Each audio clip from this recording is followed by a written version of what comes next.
And we would continue this pursuit today and tomorrow through multiple plenary and parallel sessions. Without further delay, I would like to welcome our esteemed moderators and panelists for our plenary session of Day 2, Trade and Industrial Policies in a Time of Climate Action. Please join me in giving a warm welcome to our moderator of the session, Dr. Brendan Vickers, Advisor and Head, International Trade Policy Section, Commonwealth Secretariat, UK. Dr. Nagesh Kumar, Director and Chief Executive, Institute for Studies in Industrial Development, India.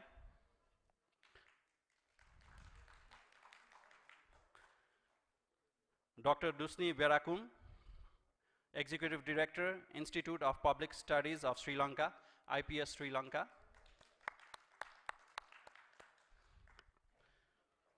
Dr. Sachin Chaturvedi, Director General, Research and Information System for Developing Countries, RIS, India. Ms. Eva Baraswai Kaite, Lead, Trade and the Green Transition, International Institute for Sustainable Development, IIST, Switzerland.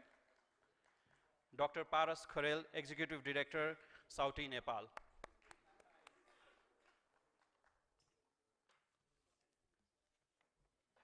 Before I hand over the session to our moderator, I encourage each of you to engage actively in the discussions afterwards.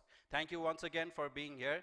I now invite our moderator to take the stage and guide us through what promises to be an enlightening session. Thank you.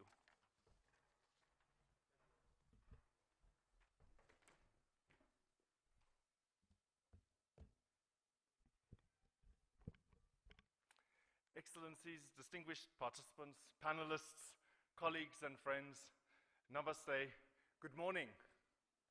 Good morning. Good morning. It's wonderful to wake up in the land of Mount Everest and the birthplace of Lord Buddha, far from London, and very happy to be here on behalf of the Commonwealth Secretariat. At the outset, let me express my sincere thanks to Ratnaka, Paras, and the wonderful Sauti team for the kind invitation to attend and moderate this morning's very important session. The Commonwealth has a long and a proud history of supporting the South Asia Economic Summit. It is particularly meaningful to be here in Kathmandu, where we first partnered with SAES 3 in 2010. Over the years, we have supported 8 summits, and we have sponsored nearly 100 participants from our South Asian member countries, reinforcing our commitment to fostering regional collaboration and dialogue in this dynamic part of our Commonwealth region. I am delighted to see this plenary focused on such a timely and topical issue this morning. As we gather here this morning, it is alarming to note that 2024 is set to become the hottest year on record. That's the hottest year on record. The average global temperature is projected to surpass the critical threshold of 1.5 degrees Celsius above pre-industrial levels, and this is a stark reminder of the urgent need for comprehensive and sustained climate action. Here in South Asia, home to a quarter of the world's population, the impacts of climate change, biodiversity loss, and pollution are felt daily, often with devastating consequences. We heard about that yesterday. You are certainly far more familiar than me with the dangerous effects of the heat waves in India, the flooding in Bangladesh and Nepal, and the rain-related disasters in Pakistan, to name just a few. And just last month, we witnessed the alarming rise of smog, which paralyzed parts of both Pakistan and India. So unfortunately, this is becoming an all too familiar reality, and climate-related lockdowns are an increasingly daily part of this region. Yet despite these warnings, the outcomes of COP29 in Baku fell short of the ambition needed, particularly in scaling up climate finance. This has left many developing countries and least developed countries grappling with the dual challenges of addressing the climate crisis while striving to achieve economic growth and sustainable development. Trade and industrial policies are often under scrutiny for their role in exacerbating the climate crisis through production, trade, and transport emissions. However, it's equally critically important to recognize the potential of trade as a catalyst for solutions by facilitating mitigation, adaptation, and resilience-building efforts. And developing countries and LDCs in particular have a unique opportunity to leverage climate-smart trade and investment and related policies to transition towards sustainable, low-carbon growth paths. These policies can drive structural transformation, create green jobs, develop infrastructure, and ensure that the green transition is just, fair, and inclusive. And globally, we are witnessing the resurgence of industrial policy, both in advanced economies and in developing countries. While this trend offers opportunities, it also raises concerns amid heightened geoeconomic and geopolitical fragmentation of the global economy and weakened multilateralism. For example, if we think about the United States with the Inflation Reduction Act, or elements of the EU's Green Deal, particularly its carbon border adjustment mechanism or its deforestation regulation, these risk being perceived as protectionist or exclusionary. And for many developing countries, particularly LDCs, competing in green markets remains a challenge due to limited fiscal space and institutional capacity, despite their inherent green advantages ranging from organic production to clean energy and electric vehicles. So this is the focus of this morning's plenary session, which will examine how trade and industrial policies can support climate action by fostering sustainability and resilience, and what strategies can developing countries use to align trade and industrial plans with climate goals while overcoming financial and technological challenges. So I think we all look forward to hearing the insights of our distinguished panelists and engaging in what promises to be a very thought-provoking conversation.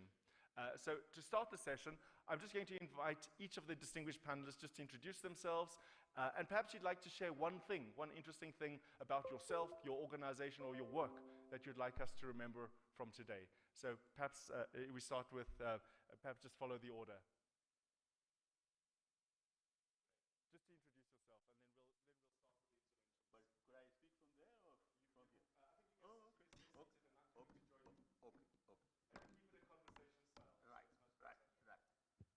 Well, good morning, friends. I'm Nagesh Kumar, and I am currently heading Institute for Studies in Industrial Development based in New Delhi.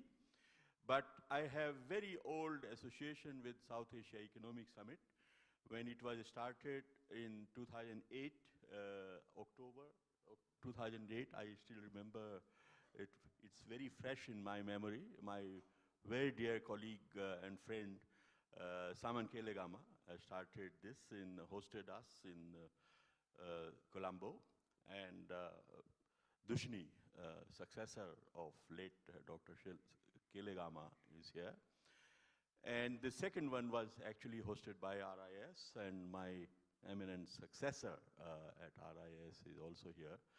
And I'm very happy and delighted that the South Asia Economic Summits in 16 years, this is the 15th summit, has not only carried on and sustained itself, but I have seen it grow from strength to strength. And this is, I think, a very important achievement of the think tanks of the region to sustain this dialogue while our governments come to the table or not. It has continued to provide a platform to the think tanks of the region, academics of the region, to stay in touch and continue discussion on the agenda, which is so critical for South Asia.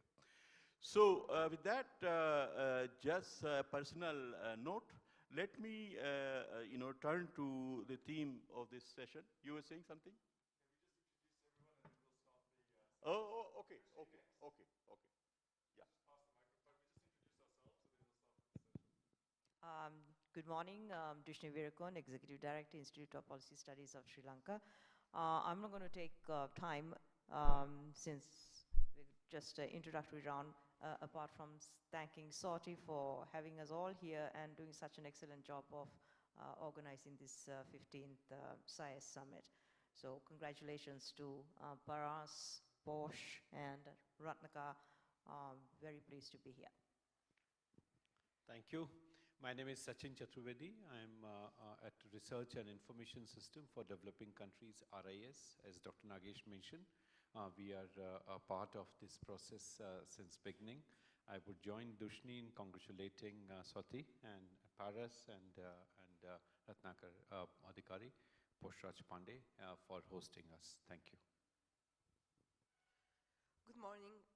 is Yeva Burshulskaite, and I lead Trade and Green Transition work at International Institute for Sustainable Development. I am extremely grateful for the organizers and all of you joining here for this extremely diverse, stimulating, vibrant event where we already heard so many new perspectives. After 15 years as trade negotiator, I have now joined ISD, a Canadian think tank, with a team not only in Geneva, but a team in India, New Delhi as well. And I feel like it's really excellent for us to finally be joining this community here and offer our perspectives. Thank you so much. Good morning, namaste. I am Paras Kharel, Executive Director, South Asia Watch on Trade, Economics and Environment. By training, I am an economist and I specialize in international trade. I would like to thank you for accepting our invitations and making this possible. Thank you to the panelists. So I think now we'll commence with the interventions. I think everyone has about 10 minutes, Yeah. and I'll keep strict time. Right. Thank you, Brendan. The theme of this session is on the trade and industrial policies in the context of climate change, climate action. And I thought of focusing my remarks on India's green industrial policy, if you like, which we believe will help to not only catch up, India catching up with the manufacturing sector, which is very critical for the job creation challenge that India is facing as a youthful economy. I mean, India's demographic profile is such that it is going to have the largest number of workers in the world. And every year, 12 million join the workforce, which is a very big opportunity for India to become a manufacturing hub. Because if you look around the world, from Japan to Korea to China to Europe, they are aging societies. And so India being a youthful society, there is a great opportunity for India to harness this demographic dividend, but only if we are able to provide productive, decent employment opportunities to Indians. And for that, we are looking at the potential of manufacturing. Services, as you know, Indian economy transformed itself from an agriculture-dominated economy to services-dominated economy. But the structural transformation that has taken place in such a manner that even though services have provided us a very robust growth over the past, some 40 years, but has failed to absorb people in the proportionate manner and forget about pulling out people from agriculture and rural areas. So what we have now is that agriculture accounting for only 15% of GDP, sustaining 46% of India's workforce, and services with 56% of GDP only absorbing 26% of the workforce. So where do we find jobs for the young people who are joining the workforce?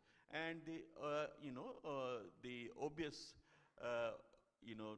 target would be manufacturing sector, which can create decent job opportunities for skilled, semi-skilled, and unskilled people in the numbers of the type we have.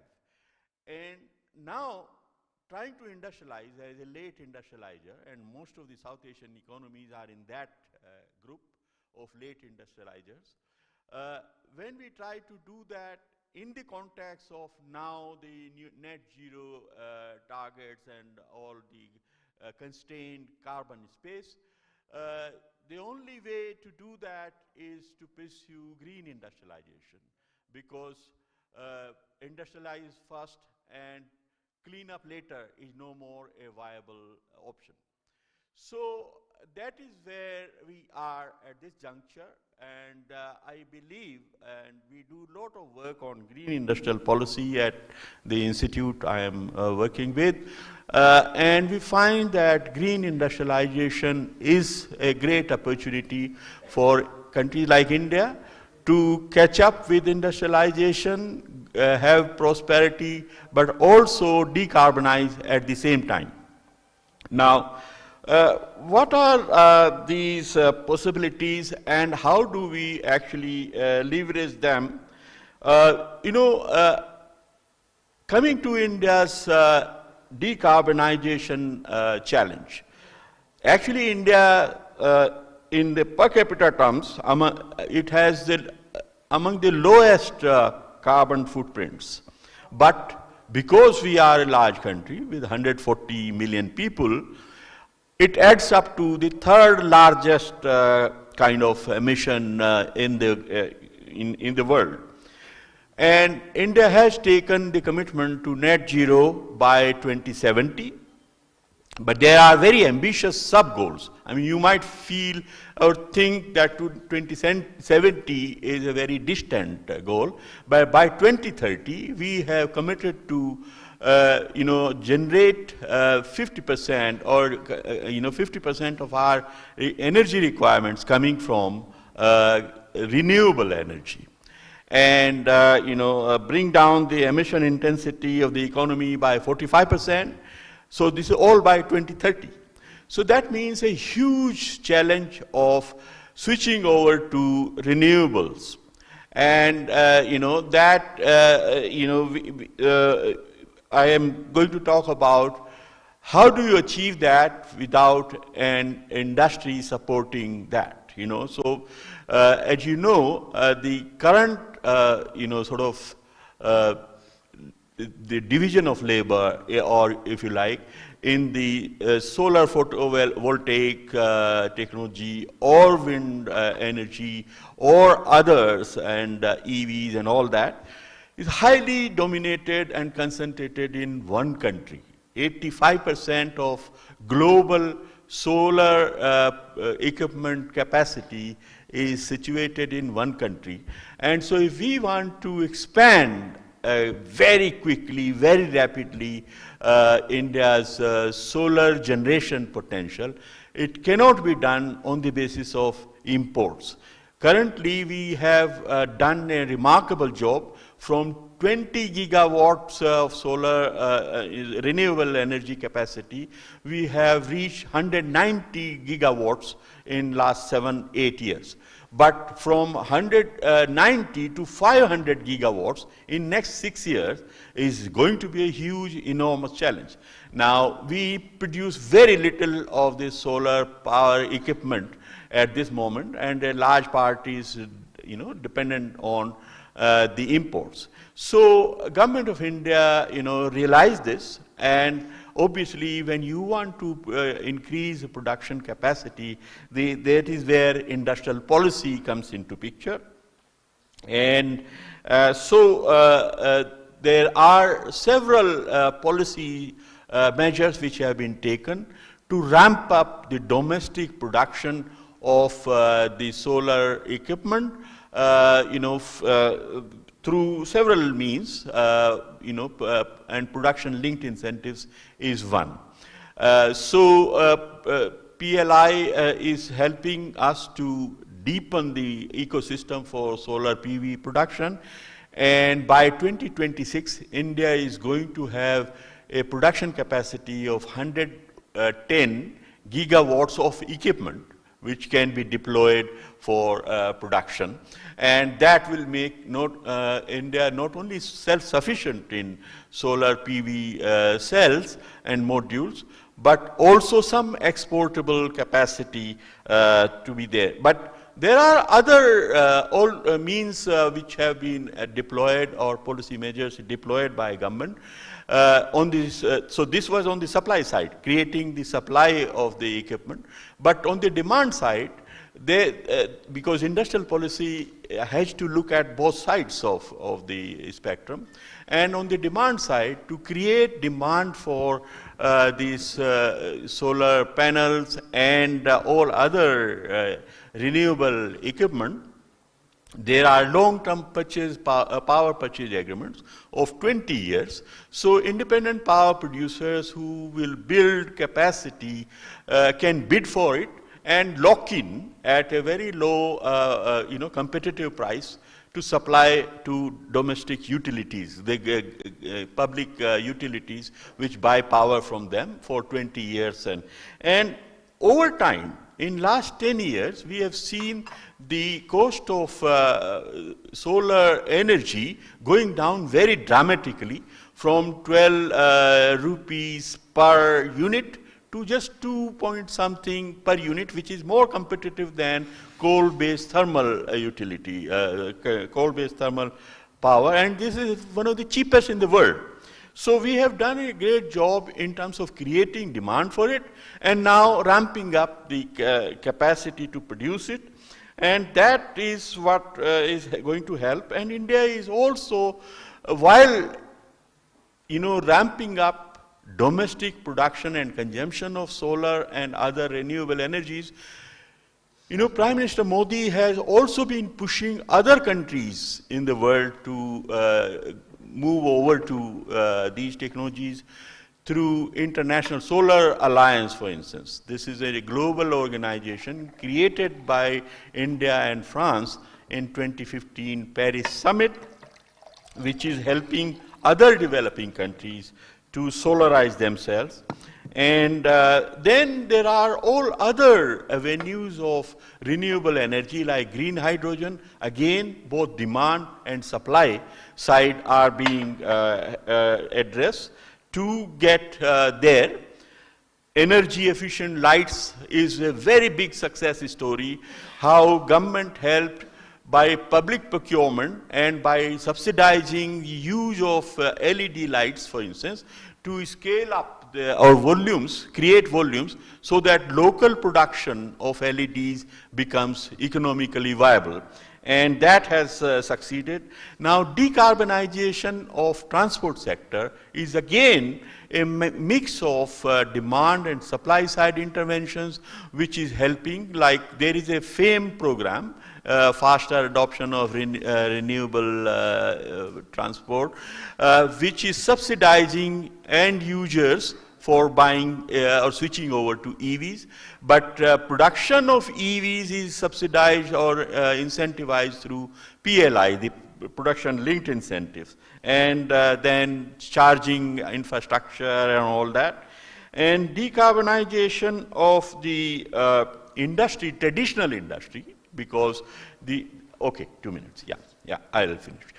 So the traditional industry, and especially the hard to abate kind of sector like steel, aluminium, fertilizer, refineries, and these are the ones which are also affected by CBAMs, the new regulations coming up in European Union and UK, which will look at how much carbon intensive your products are.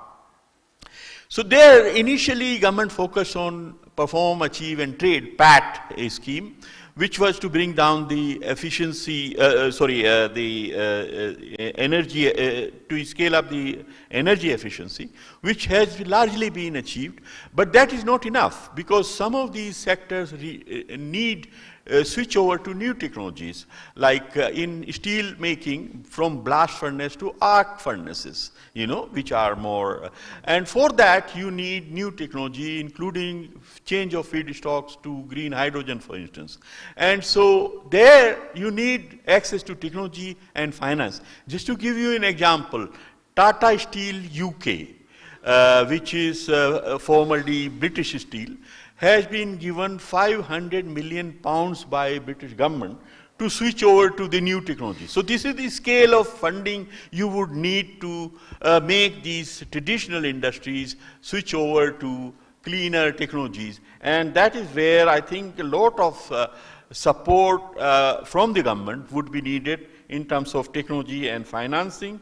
And that is where I think many developing countries, that is what the discussion in Baku was recently, where is the money to switch over to these technologies.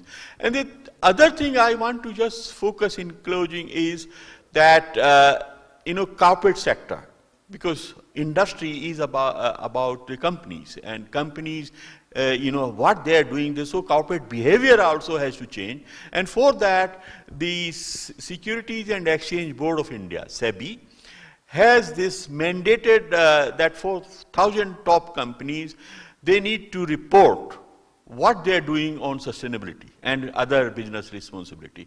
And we did a survey of top 100 companies out of the 1,000, and we found that very interesting patterns are emerging, because now these guidelines were introduced on mandatory basis in the last year and this year. So we had, on the baseline, 1 year additional data. So we analyzed that whether they have been moving up. So you find that a majority of companies are adopting net zero goals. They are bringing down the energy intensity, emission intensity, and water intensity, and they are moving towards sustainable value chains and all. So I think corporate sector's behavior can also be influenced through part of industrial policy. I'll stop here because I run out of time, but we can come back to some of these issues in the discussion. Thank you.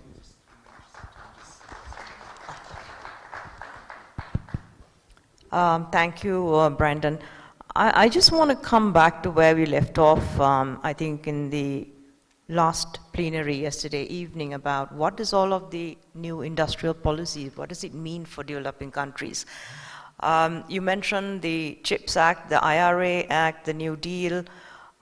We are seeing more and more countries adopting industrial policies and as Nagesh just said, pumping huge amounts of money in pursuit of finding champions in strategic sectors. And unlike in the past, we're not talking about coal and steel, but computer chips, artificial intelligence, all of the technology-driven sectors. And some of this, as was mentioned yesterday, is related to the geopolitics of the US, China rivalries, etc., where export bans, restrictions on international investments, etc., are also being used to try and weaken their sort of geopolitical rivals in this race. Now, to me, there are, aside from the geopolitics, there are a couple of other reasons why this form of industrial policy has taken off. First, I think, is economic shocks. COVID-19, which followed the global financial crisis, many of these advanced countries saw inflation picking up sharply, supply chain disruption, and they got used to governments stepping in. Government involvement, economic activity became almost normalized, whether, bailing out a bank or pumping money through their treasury to deal with the pandemic. The second other shock was the energy crisis following the Russia-Ukraine war, and all these countries then started to scramble around trying to find alternative options and secure their energy sources. And overlaying all of that, of course, is the swift sort of developments in artificial intelligence, etc., and what it means for jobs and employment growth. So here we are. Developing countries are now facing a very unattractive environment in which to pursue their export growth, to raise incomes, lower poverty, and all the rest of it. Now, there are two schools of thought. There is the one school of thought that it takes a rather pessimistic view to say that the erosion of the multilateral system, the rules-based trade regime, etc., means that developing countries will be definitely at a disadvantage. We are facing protectionist measures in some sense through all of the climate-related enactments that are coming forward. There's the other school of thought that says, well, in their rush to secure new sources of energy, commodity, trade of developing countries, all of this, there is an opportunity for developing countries to take advantage of this. But in my opinion, I mean, if you look at the balance of probabilities, I think developing countries are more likely to lose out. For the reason that even if new opportunities do open up in this rivalries between US, China, etc., increasingly, and this is particularly so for smaller developing countries, they are being forced to choose between China or West. West is where most of the markets are, but China is where technology and investments are increasingly coming in. Even if I take my own country, Sri Lanka, there have been increased interests from Chinese investors to come into certain sectors in Sri Lanka to use Sri Lanka as a base from which to export certain products to the US. But on the part of the Sri Lankan authorities also, I think there is some concern whether it would mean that Sri Lankan exports get blacklisted alongside not just the products in which Chinese components are there, but overall. So even as the supply chains are getting realigned, whether it will benefit developing countries, I think, is a bit doubtful. Second, and I think this was also referred to in yesterday's discussion, is that the policy response is very limited. I mean, India, as Nagesh said, perhaps has the fiscal firepower to provide subsidies. But for many of the smaller countries, and particularly in South Asia, many of the countries are now struggling with debt-related problems. Do we have the fiscal space to provide any kind of incentives? And even if we do, will we get it right?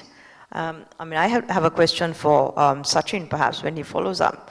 I know that India has the production-linked incentive system, even in the mobile sector. You're trying to push exports of mobiles, and there has been numbers that suggest mobile exports from India has shot up. But at the same time, I read a paper recently that says imports of mobiles into India has also increased because you're importing them, doing a little bit of value addition and getting the benefits of those PLIs.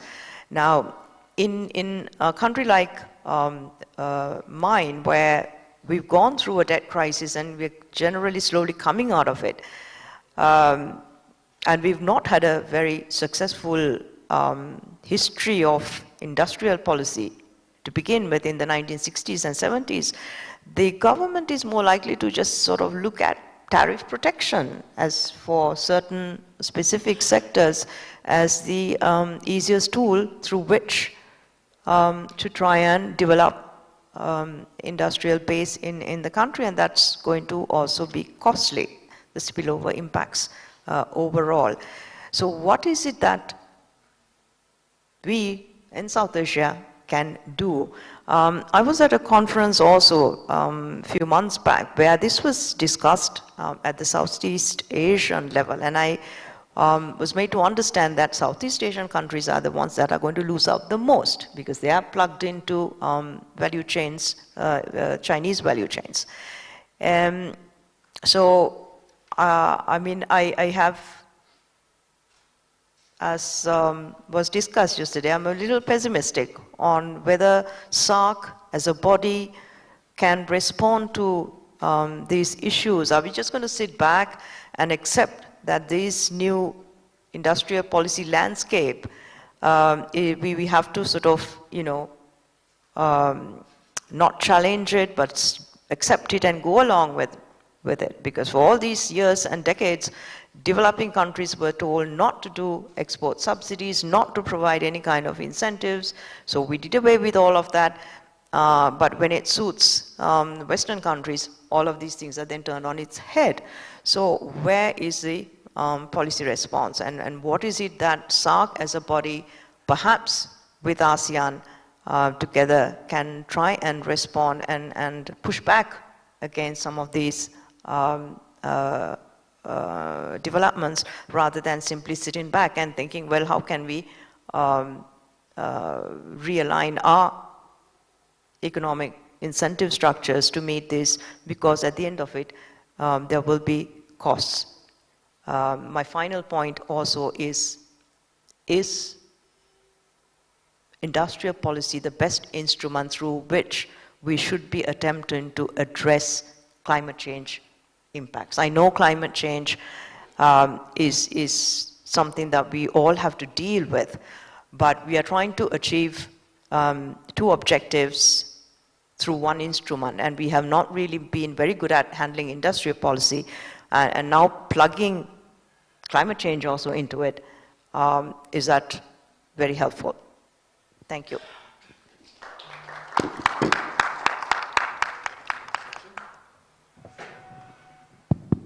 Thank you. Thanks, Brendan. I think at the outset, I must mention this point of organizers putting this session together, identifying the interlinkages and interconnects between the trade policy, the industrial policy, and the environment, the climate change.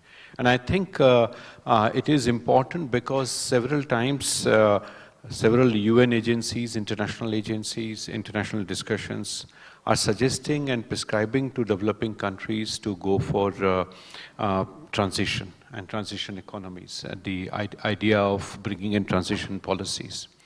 It is important for us to realize that over the years, 70s, 80s, and parts of 90s, we have seen how PHH, the pollution heaven hypothesis, came in, and how industrial investments have gone in sectors where developing countries, least developed countries, are crippled in their production architecture with the units which are contributing to pollution. We did a paper back in 2006 when we sequenced the HS codes of the products which are contributing to pollution and the nature of South Asian agreements, the SAFTA. If you see, the products which were front-loaded were the ones which were most polluting. So you find that sensitivity in terms of trade composition, production architecture, and our priorities, I think, are in a way not matching with our intent on climate change. And this requires, and it goes back to our early 90s debates when we had Lance Taylor and Paul Sweezy both talking in terms of the sequencing of economic reforms that is needed, the nature of FDI that is required. But the trouble for least developed countries or developing countries is the requirement and the necessity to have FDI and get employment created, get traction for economy. That need is so high that prioritization and selection, that option is not there, that scope is not there. So as a result, we need to see how this green transition, and as I said, transformation has to happen. When we are talking about preparing ourselves for financing for development, the fourth round of discussion, Brendan, it is important for Commonwealth and for Rupa is here, for UNSCAP, to tell developing countries in terms of how the distinction between development finance and climate finance should go away. This fragmentation of finance is affecting developing countries. It is affecting inflows, and Dushni is absolutely right that industrial policy is not the panacea for overcoming the challenges we are having. The trouble, and as we see the transition of our concerns on trade and macroeconomic policy, its transmission to environment happens at three different levels. It happens at what is called as a scale effect, the composition effect, and the technique effect. In the scale effect, you find that you have this understanding that the more you trade, the more you gain, but at the end you are creating more pollution because you are producing those goods.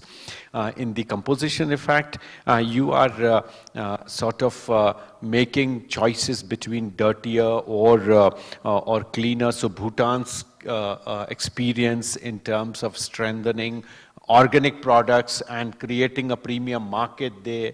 EU consumers have been incentivizing this process. So you find a sort of composition effect that is visible. The third is the technique effect, and there trade can sort of affect the per unit intensity of the pollution that is getting created. So from that perspective, solutions are coming in. Now in my next 5 minutes that I have, I want to talk about solution. And Dr. Nagesh already gave example of PLI, which is absolutely important for us. The other example that I want to give is in terms of India's own development experience, which is coming in through policy regime. In fact, as our G20 presidency was on, we thought of holding Voice of Global South Summit. We had 3 Voice of Global South Summits. Prime Minister on 17th November 2023 at RIS inaugurated a new center called Dakshin. Dakshin in Sanskrit means south, but it is also a standing abbreviation for the knowledge sharing experience for the Global South. This is called the Global South Center of Excellence. So here we are collating various development experiences, industrial policy interventions by India to share with fellow developing countries. So one such example today I just want to give in next few minutes that I have is in terms of what Dr. Nagesh rightly mentioned, the target from 190 gigawatt to 500 gigawatt by 2030 to have 50% of India's energy requirements through renewable energy sources is a huge proposition. How do we go about it? One solution that India has come up with is called as the viability gap model. So we are encouraging private sector to invest. Whether through PLI or other means, we are going to provide fiscal support to industries where viability gaps are not able to ensure the transition that is happening. Like for instance, if you see in Tamil Nadu and in Gujarat, so in Gujarat in Pipavav and in Tamil Nadu in Tuticorin, we have announced a 4,500 billion rupees offshore energy plant for 37 gigawatt. And these 2 units are by private sector.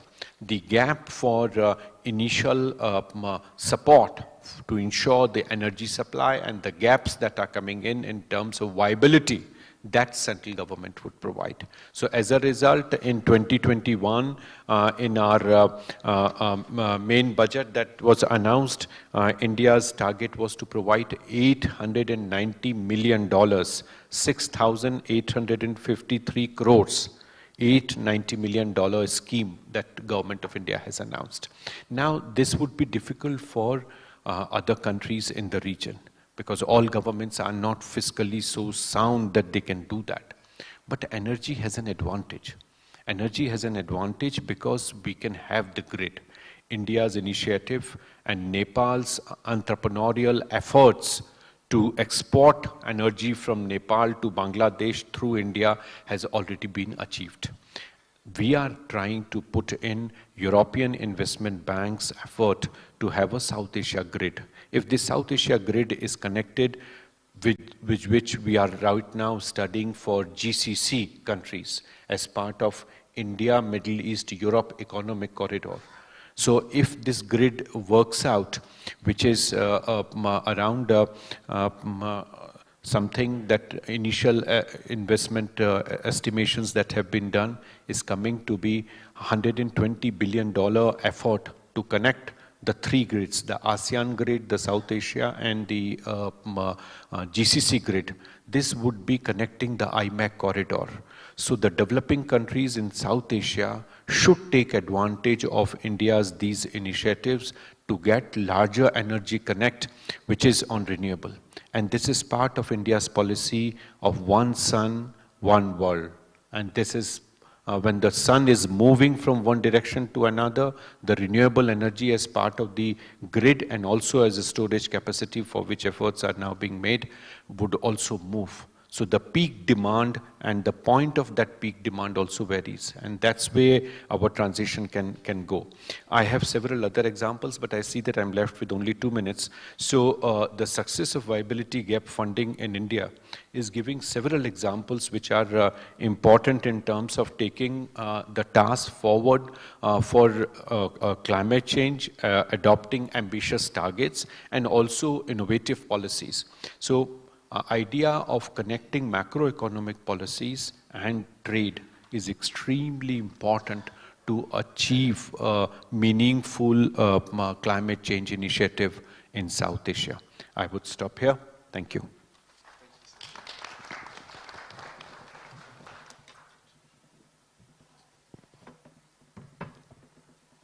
Thank you. Thank you so much. And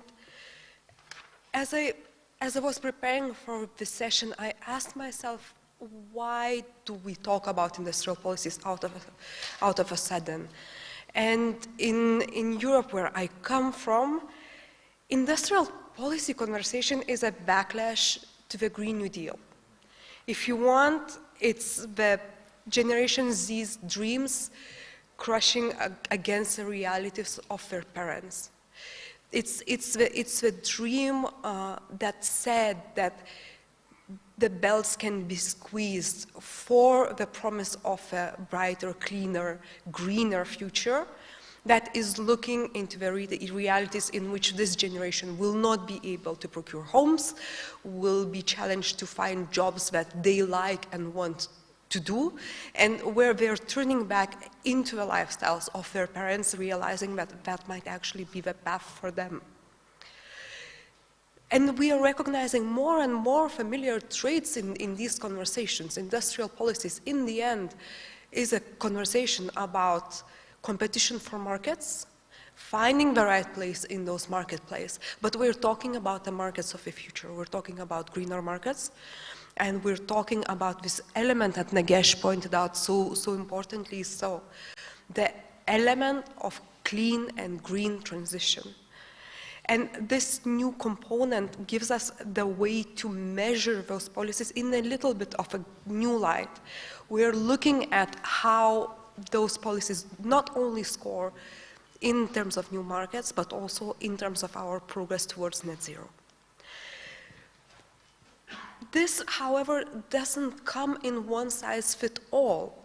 I think Dr. Dushny just mentioned the differences in industrial policies that different countries experience. China does not equal Indonesia, does not equal Morocco, does not equal Barbados. We have countries, especially developing countries, of different sizes, different economic compositions, different development tracks. And industrial policies are taking forms of various instruments there. We heard my co-panelists speaking a lot about subsidies today, and I think we'll hear more conversations about that tomorrow.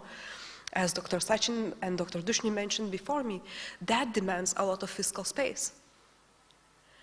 Not every country can benefit from that. Some countries are turning to export restrictions in cases where they can benefit from significant natural resources that they can capitalize on. But we also have developing countries that do not have even the space for export restrictions or for import tariffs to come to play. For those countries, importing technologies, importing that green transition domestically is the only way to go. And for some of them, especially the smallest ones, the small island developing countries, even the imports might not be an option because their markets are too small. If you want, ask the Caribbean countries how do low tariffs work for them and the e-vehicles. There are no electric vehicles there because their markets are too small. No exporter, no importer is interested in that type of business. And we need to take into consideration all those different challenges when we're thinking and talking about industrial policies. not every country can subsidize their way out, and for each country finding their meaningful way through will be a very individual challenge. What does this mean in terms of the rules conversation? And I was so happy that Dr. Dushni touched upon that in her intervention. We are often hearing some presumptions that multilateral trading system is somehow an obstacle to the green transition, somehow an obstacle to the net zero. And I think that the conversation is still pending there, because some of those driving this conversation are trying to progress their own agendas, but we are yet to come to a conversation where we're talking about this diversity of industrial policies that can unify the countries, say, in South Asia region. And making sure that we evaluate those different instruments, not only in terms of their assistance towards the green transition at a domestic level, but looking at how their cross-border impacts affect their neighbors and those more distant from it. Let me use one example, and I think all of you here, especially in this region, will be highly familiar with the conversation about Chinese subsidies for the solar panel sector. There are very strong competing views about that, and I think they illustrate exactly all we need to know about industrial policies. From one side, and my own country, Lithuania, is very familiar with that side, it's a battle for the competition, for the competitiveness space in that specific market. And it is a story of taking over the market, of dominance, of monopoly, of potentially crushing in some cases, potentially crushing innovation, taking over the market, and eventually raising the prices. This is how monopolies go. There is another side that also speaks about the impact of those subsidies to other countries as the way for those countries to be subsidized out of their energy crisis. It's the view that says that some of those countries should be grateful for the Chinese taxpayers to be paying the cheaper access to renewable electricity, say, in African countries. And those two narratives both exist, and they will keep on existing, because this is the nature of industrial policies.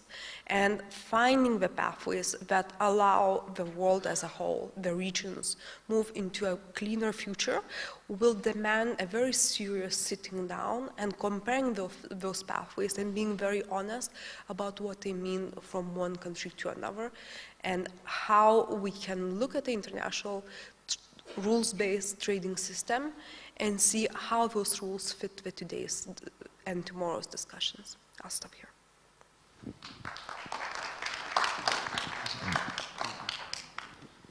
Thank you.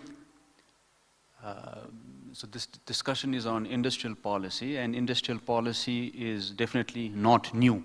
And certainly the world is not just, the US, China or India or Russia, And it's around these countries that industrial policy issues are generally, discussed in the global media or even in the regional media.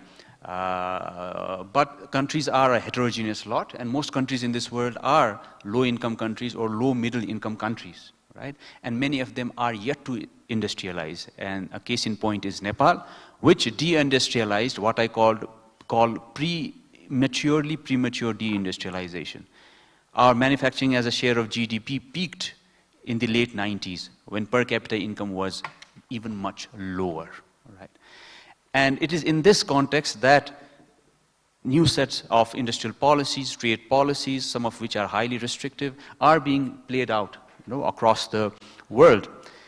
And industrial policy is, by definition, an attempt to influence the structure and composition of the economy. And some might argue, yes, there could be horizontal industrial policy. Yes, investment in primary education, sound or quality secondary education is industrial policy. Yes, infrastructure, roads and railways are industrial policies. But at some level, industrial policy is compelled to be sector specific, if nothing else because of resource constraints. For example, if you have to build roads, one has to make some strategic choices, right? If you have to upgrade your laboratories in order to meet the non-tariff measures, which at times take on the form of non-tariff barriers in destination markets, and non-tariff measures have proliferated further in the wake of climate change, then one has to decide or prioritize which parameters are to be focused on when upgrading your labs. So it has to be sector specific up to a point. The ongoing trade war between the US and China has also brought to the forefront industrial policy. And suddenly we hear, even from mainstream economists, words like resilience. Efficiency is not everything. We should also take care of resilience. Nepal might not have said this officially, but resilience has always been part of our mind. Trade diversification, transit diversification in a country that wants to diversify its trade, transit, which has faced numerous trade restrictions from trade partners. That was actually resilience. And now in global mainstream discourse, what we hear is that, okay, agglomeration economies is fine, but agglomeration economies will result in efficiency, but at the same time, it will increase your dependence, maybe on India or China or Russia. Hence, we should diversify. But that's not a new thing to us, So in a way, attempts by relatively smaller countries or landlocked countries to diversify their economies, diversify their transit options, which is in a way to access markets far and beyond, were part of their industrial policy, which was not really appreciated by, I think, even development partners, is now part of the mainstream discussion. That's one point. The other point is that industrial policies is certainly not just about tariffs and subsidies. They are very much part of industrial policy, but as I said, standardization and certification is industrial policy, developing infrastructure, public-private dialogue, so that the state knows what the private sector needs, and the private sector is also cognizant of the limitations of the state, is industrial policy. And again, transparency in non-tariff measures, which has increased in prominence with the climate change agenda. And non-tariff measures are also particularly important in the light of the fact that for countries like Nepal, which have a weak export capacity, which is trying to improve environmentally preferable products or environmental goods and services, carry potential, right? And sustainable, and there might be a premium in the global markets even for sustainability-based products, but non-tariff measures would play spoil sport. And developing our capacity to meet those non-tariff measures, as well as voicing our concerns in trade negotiations, focusing not just on tariffs, but also on non-tariffs, is industrial policy. Again, attracting FDI. Nepal has not been able to attract much FDI, is industrial policy, and that will also help us meet certain aspects related to standards in the global economy. And this is a couple of points. Geopolitics is also shaping our ability to execute industrial policy, relatively smaller countries. For example, we think of rules of origin as relevant to goods only, but rules of origin become relevant to even electricity trade. For if we want to export, for example, if we want to export, let's say, electricity to the rest of the region, then these days rules of origin are coming up that if, for example, there is Chinese investment in a particular sector, or say hydropower sector, then we won't be taking electricity produced from that plant. Now that's the sovereign right of a country to say so, but in the context of climate change, electricity is clean energy. That would fetch top dollar. It could fetch some foreign exchange earnings, provided we have a surplus. But then geopolitics would be playing their spoil sport on that front. And again, oftentimes, this is my final point, oftentimes it is argued that industrial policy's record has been very poor globally. Now, causal evidence is actually very limited, all right? Whether industrial policy works or not. Most of the evidence has been based on correlational evidence, descriptive statistics.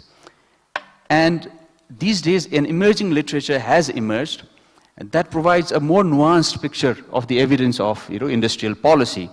For example, Korea's heavy and chemical industry drive in the 1970s helped shape Korea's long-term dynamic comparative advantage. That's a fact, as per a study to be published in the Quarterly Journal of Economics. But at the same time, there is another argument, again in a paper, that led to misallocation of resources. Again, China's huge production subsidies in the shipbuilding sector has been proven in a fairly credible study in increasing its world market share. Now, that wouldn't have been able to be possible without industrial policy. Now, the catch is state capacity. Yes, state capacity. They have state capacity. Those who have failed do not have state capacity. On that front, it's, I think, a national level issue that must be appropriately tackled. But just because state capacity is weak does not mean that we cannot or should not pursue the different types of industrial policy that I earlier mentioned, some of which are unrelated to tariffs and subsidies. I'll pause here. Thank you.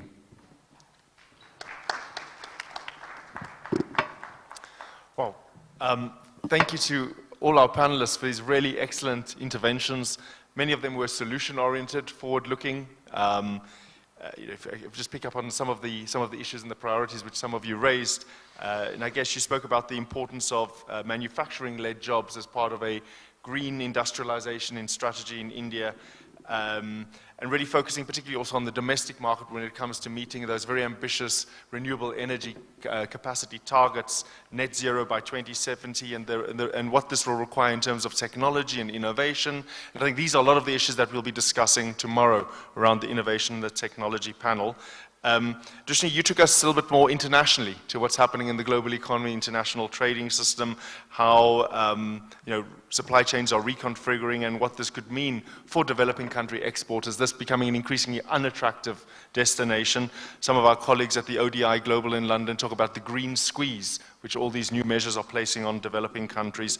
But again, very important solution in terms of what SAARC can do together, more collectively. I think your emphasis on being proactive, not just sitting back, and what can we do to realign economic structures and incentives. And a really important question whether industrial policy is the best instrument to tackle the climate crisis. And I think this is an issue many countries are dealing with, even in the EU, whether they perhaps want to decarbonize their transport, but they also want to stimulate a domestic EV vehicle sector and create jobs there. So it's the kind of the priority and the higher ranking objectives there. Sachin, you generally also agreed with Drishni that industrial policy isn't the best approach necessarily to tackle some of these challenges around the climate structure, the climate ambition. I think an important point about how we tackle the fragmentation of the finance debate, whether between the development finance, climate finance, how we bridge that.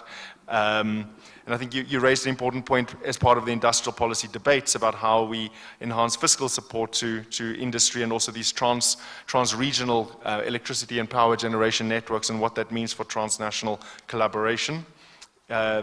Eva, you also raised the importance of a clean and green energy transition. But I think a really important point for all of us that there's not one size fits all solution, and countries are different, their priorities are different, their structures are different, they have different development paths, different growth models, and I think that really came out if you compare India, for example, with the Caribbean small island developing states, and I think it was quite striking that you said they need to import their green transition.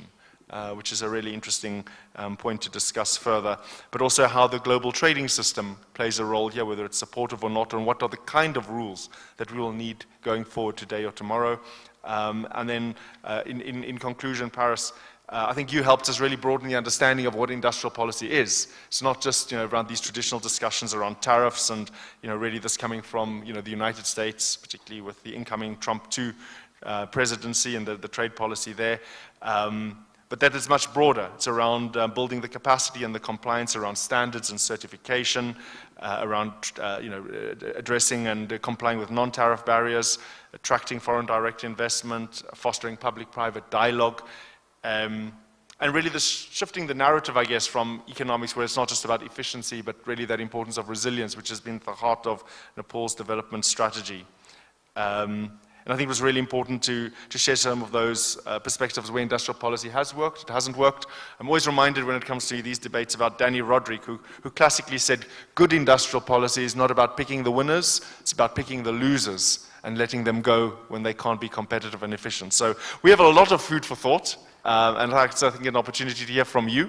If you have any questions or comments or perspectives that you'd like to share, please raise your hand and we'll take 3, 4, 5 questions, and then we'll allow our panelists to cherry pick from them how they'd like to respond. So let's start with Ganesh, and we'll just work our way across the room. Thank you very much for some really wonderful presentations. I have a couple of sets of questions. One set to Nagesh and to Sachin, re-India, support for industrialization in the region. Any chance of spillovers from the green production push that India is now doing? Nagesh talked about that, Sachin talked about that, through a South Asian PLI type scheme. First question. Second question, more for Sachin, I guess. Environmental provisions in India's bilateral FTAs with Sri Lanka, with Bangladesh, possibly with Nepal, any chance? And to Dushni and to Paras, green industrial policy stances of the respective governments. In Sri Lanka, we have new government which has a radical agenda, wants to do industry through a new minister. Paras, you talked about industrial policy in Nepal through FDI. Any chance of greening that? Thank you.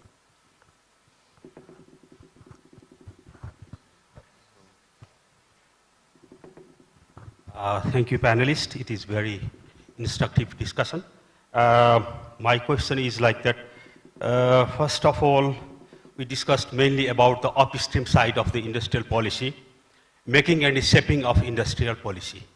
Rather, we discussed about user and beneficiary side of the policy at the downstream.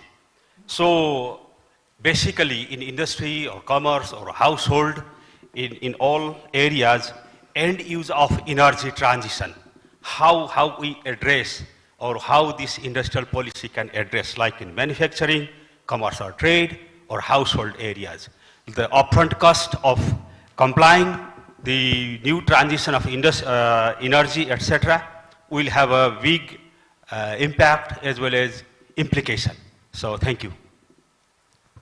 Let's take 3 more questions. The front table here. I'm just trying to guide our colleague. Can I? You have the mic, okay. Thank you. We'll come to you first. Thank you so much. My name is Tika Dahal. I am the chairperson of Nepal Disabled Women Association. I have queries or questions to Dr. Dushni from Sri Lanka. As you said, like pandemic and disaster made weaker the developed countries as well as economically. So how much have they affected poor and vulnerable groups like people with disabilities, women and marginalized groups in developing countries like Nepal and in South Asia? What is the situation and what does the data show? Thank you. Yeah, so with Subedi from ABCDO, we have a program called Green Growth Nepal right now, and we're sort of thinking through these problem sets, and industrial policy being one of those. Sorry, I'm here. Yeah, so I mean, like, I really agree with Parasi on the fact that resilience is a crucial element here, because industrial policy, when you're sort of put in the corner, developed countries are becoming increasingly protectionist, or they are sort of trying to compete with the developing countries, least of all with the least developing countries. Then industrial policy does not become a choice. It's the only option, right? So from all the experts, one thing that Parsi pointed out about state capacity, how would you conceptualize state capacity for your own countries, and how does it sort of contribute to good industrial policy, or as some expert would say, industrial policies with the right sort of conditionalities? Thank you. Thank you. Let's keep the conversation going, Professor Rahman. And then last question, and then we'll come back to the panel. Thank you, Brendan. I would like to register my deep appreciation of the fascinating discussion that the panel had. I would like to point out what Paras very rightly mentioned about the low-income countries in South Asia, particularly low state capacity and low fiscal capacity. But at the same time, that doesn't mean that we won't need to make the green transition through green industrial policies. And particularly in the context of graduating LDCs like Nepal and Bangladesh, which will have to ensure that going forward, we comply with the requirements of the global trading system, which is gradually shifting towards green trade facilitation. So in that context, Sachin, you mentioned about transnational collaboration. So this also means skills for the green industrial, pursuing green industrial policies, knowledge sharing, technology transfer. So is there any plan in the context of Dakshin, and that in the Global South Center that you have mentioned, to have greater and deeper collaboration so that in these three areas, in skills, knowledge, and technology transfer, we can have more collaboration so that it helps the South Asian LDCs in sustainable graduation. Thank you. Thank you. And the final question at this table. Oh, there's one there. And then we'll come there. I think then there's a lot of food for responses. I am Nityananda from Council for Social Development India. A very fascinating discussion. I just 2-3 questions or comments which I would like to throw. Has industrial policy been successful in many countries? Answer is mixed. If I look at my own country, India, if you look at the macro picture that some industries have been successful, some not, and then if you try to draw out the lesson that not so successful, I think that would be a wrong conclusion, because you have to see the industry which precisely use industrial policy have been successful, and industries that did not adopt those policies within India did not succeed much. So that is one distinction that has to be made.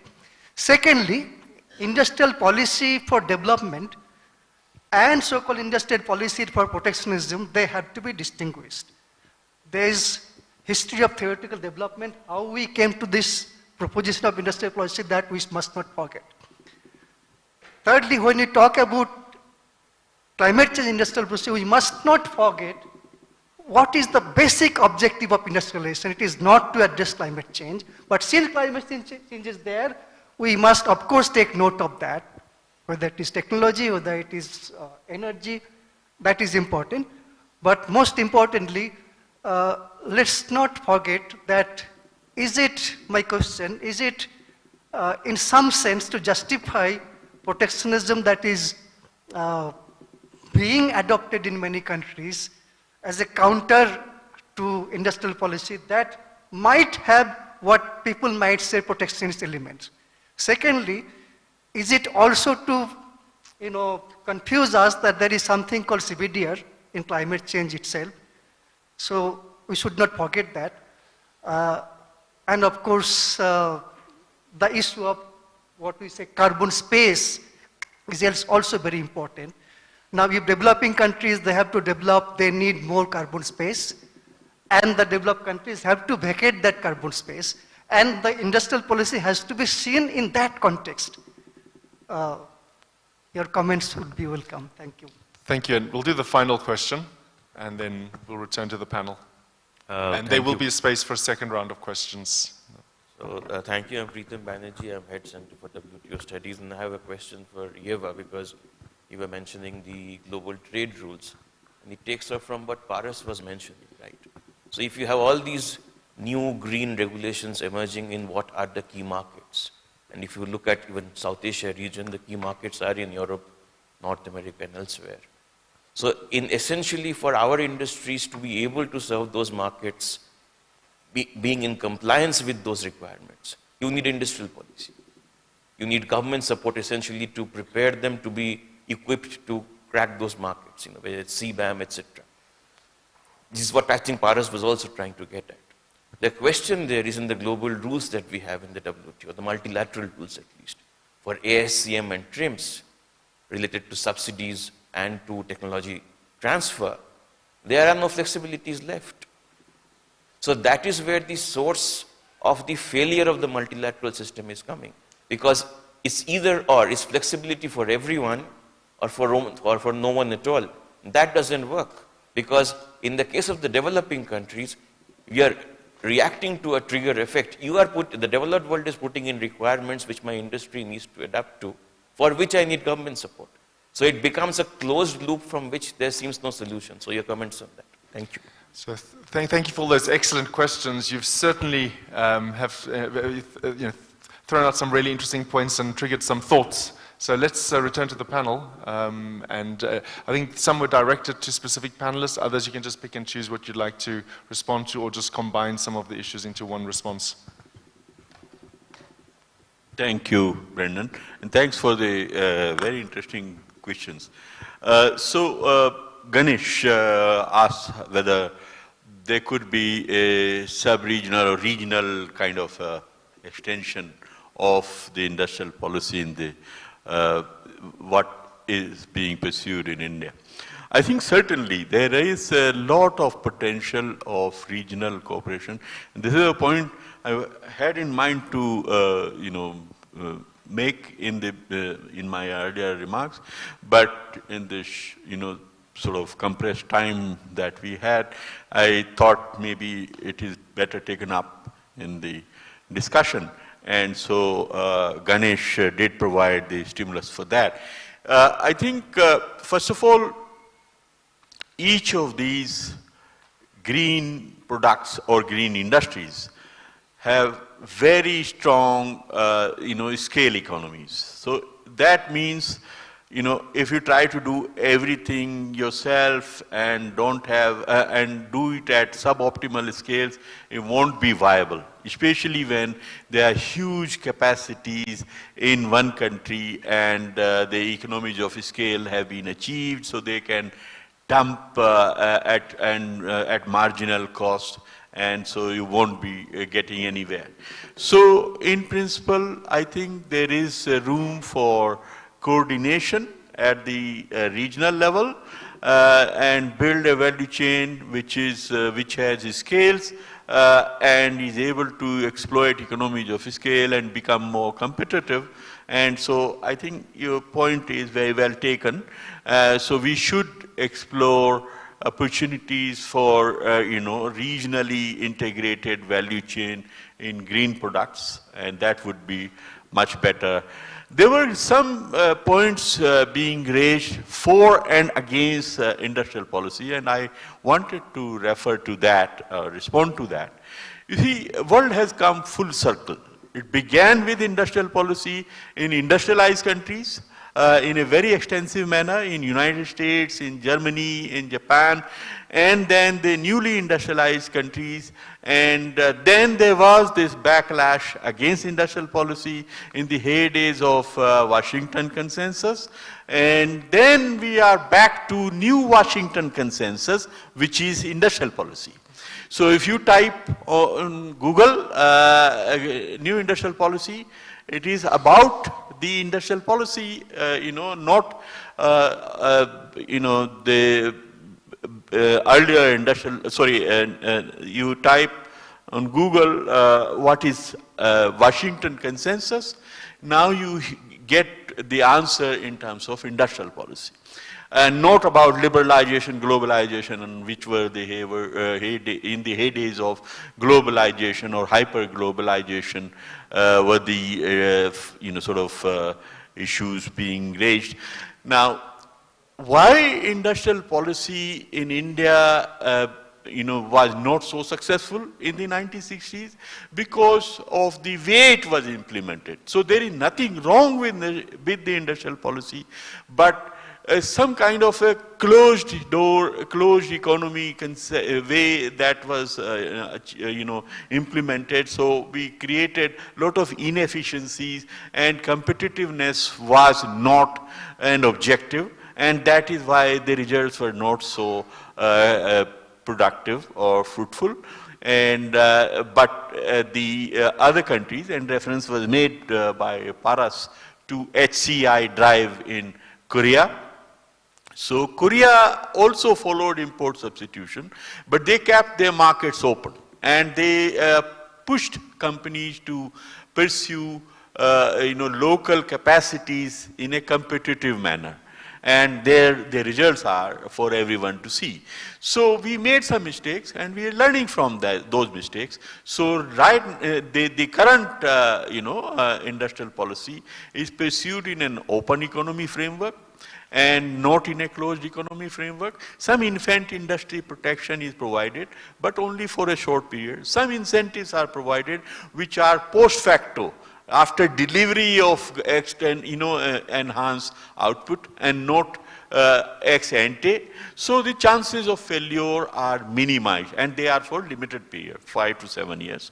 So I think this time around, the results would be very different.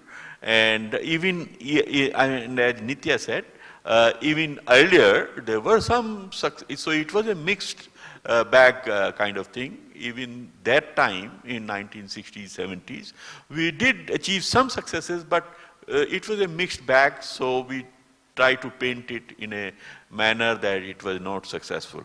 So I'll stop here. Thank you. Awesome. This is awesome.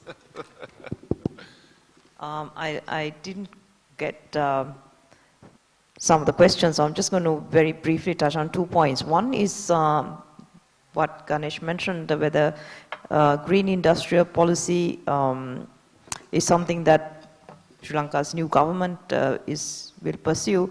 I mean, again, I come back to the point that a lot of the discussion is now about blended finance, how, for a country in debt crisis, what forms of finance to tap. But here if the government is asked to put money into a blended finance, etc., to support green initiatives, for a country coming out of a crisis, immediate needs are to put whatever money that you have in your treasury into health, into education. Because yes, supporting green initiatives have long-term benefits, but also at the same time we have immediate, urgent investment needs on the socio-economic side. So I think all of these things have got a little more complex, because even the ADB or the World Bank, whatever funding is now provided, they also have to put that funding through the green lens to see whether that fits in with the green transition requirements. So a bit of a complex thing. And second question on, I'm not sure that I quite understood, but to ask whether there has been issues on the equity side, on women, on small industry sectors, etc., with all of the requirements that have come in through the various industrial policies. I think the burden is going to be the most severe on our small and medium enterprises.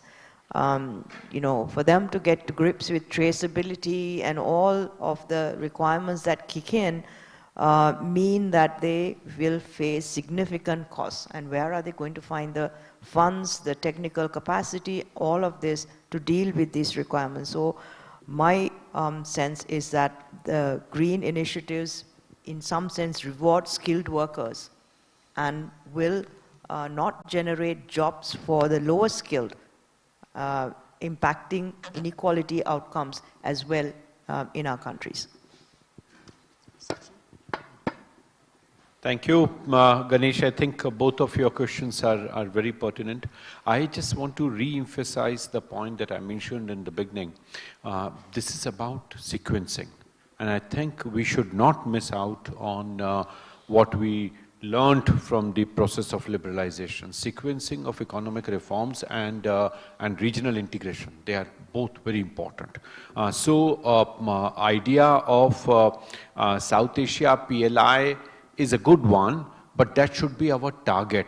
If we have to move in that direction, there are several prerequisites. India's own development experience of last 10 years very clearly shows that first, in 2014 and 15, India laid out a robust roadmap for digital public infrastructure. We distinguish between the position that US took and what EU has taken on digital public infrastructure. So DPI is a unique contribution we have created for ourselves, and we are extending that for others. More and more countries are combining their efforts, their resources, energies to avail advantage of digital public infrastructure. Once that digital infrastructure is achieved, then industrial units would have to be connected, and then we can think of a PLI that is relevant for South Asia. This is also true for the example that I gave of the regional grids to be interconnected. The effort between Nepal and Bangladesh has to be encouraged. Storage capacities, the peak time requirements of Bangladesh and Nepal have to be meshed, and the scale of economies that we are trying to achieve through solar panels, the details that Dr. Nagesh mentioned. So I think from that capacity, it is important, and that brings me to your second question of whether we can have environmental provisions in FTA. Certainly, there are India, UAE, FTA, if you see, there are elements of how we are going towards digitization, how we are reducing the carbon footprint of our trade transactions, and I think more and more efforts, what SCAP, UN SCAP is pushing in for paperless trade is going in that direction, and I think it would help the region. But India and Sri Lanka, India, Bangladesh, we can certainly get into details of that. Professor Mustafizur Rahman, your question in terms of Dakshin's ability to focus on knowledge transfer, on capacity building, I think they are extremely important. The idea, particularly relevant to the example I gave, the power secretaries have already met, the issues have already been discussed, and for last almost 10 months, the efforts are on to bring in this green transition. The inter-grid connectivity is important, ASEAN-South Asia grid, and ASEAN-South Asia GCC grid, that connection I think is important. And that is also important in terms of the wider process that is required. And that brings me to this excellent point today. We should do not miss out on what Paras said. I think resilience and efficiency are two important points, and that is relevant in context of what Dr. Nagesh said in light of Washington consensus, new Washington consensus, but I think South requires its own development consensus. We require to see how trade-offs between resilience and efficiency are sequenced in terms of our priorities for development paradigm that we need. Thank you. Thank you so much. And I think that the question that was targeted at me is a perfect question about the change in time, the change in paradigm that is driving our economic development, and the stagnation of rules. I think that with multilateral trading system and in a way that the rules are fixed is still this excellent match for the ideas of the 90s, where we still believed in Adam Smithian liberalism, where and it was a significant moment for my own country. We really believed that democratic capitalistic system will provide us with prosperity for ages. I think the fact that at the last WTO ministerial conference we had both the African group and Europe and Canada asking for a discussion on industrial policies is the best illustration that the rules that they made in the 90s might not be fit for purpose for a world as it stands right now. One of the reasons for that is that because the government is coming with more and more requirement for the society and for a business to change. The sustainability is being built in the regulations, in the norms, in the expectations, and yet the rules are not always able to fit in this change. And the big question is, what needs to happen and what shape those rules need to take so that they accommodate not only those who can, but also those who cannot. The agreement on subsidies and countervailing measures, admittedly, is a piece that has been shaped up by those who could at that point. And it set the frameworks for those who couldn't. The question is how to maintain this fragile balance to make sure that those who can and who will be able to support their industries tomorrow do not completely take over the markets from those who are not in a capacity to do so, and making sure that there is this space to enable the research and development.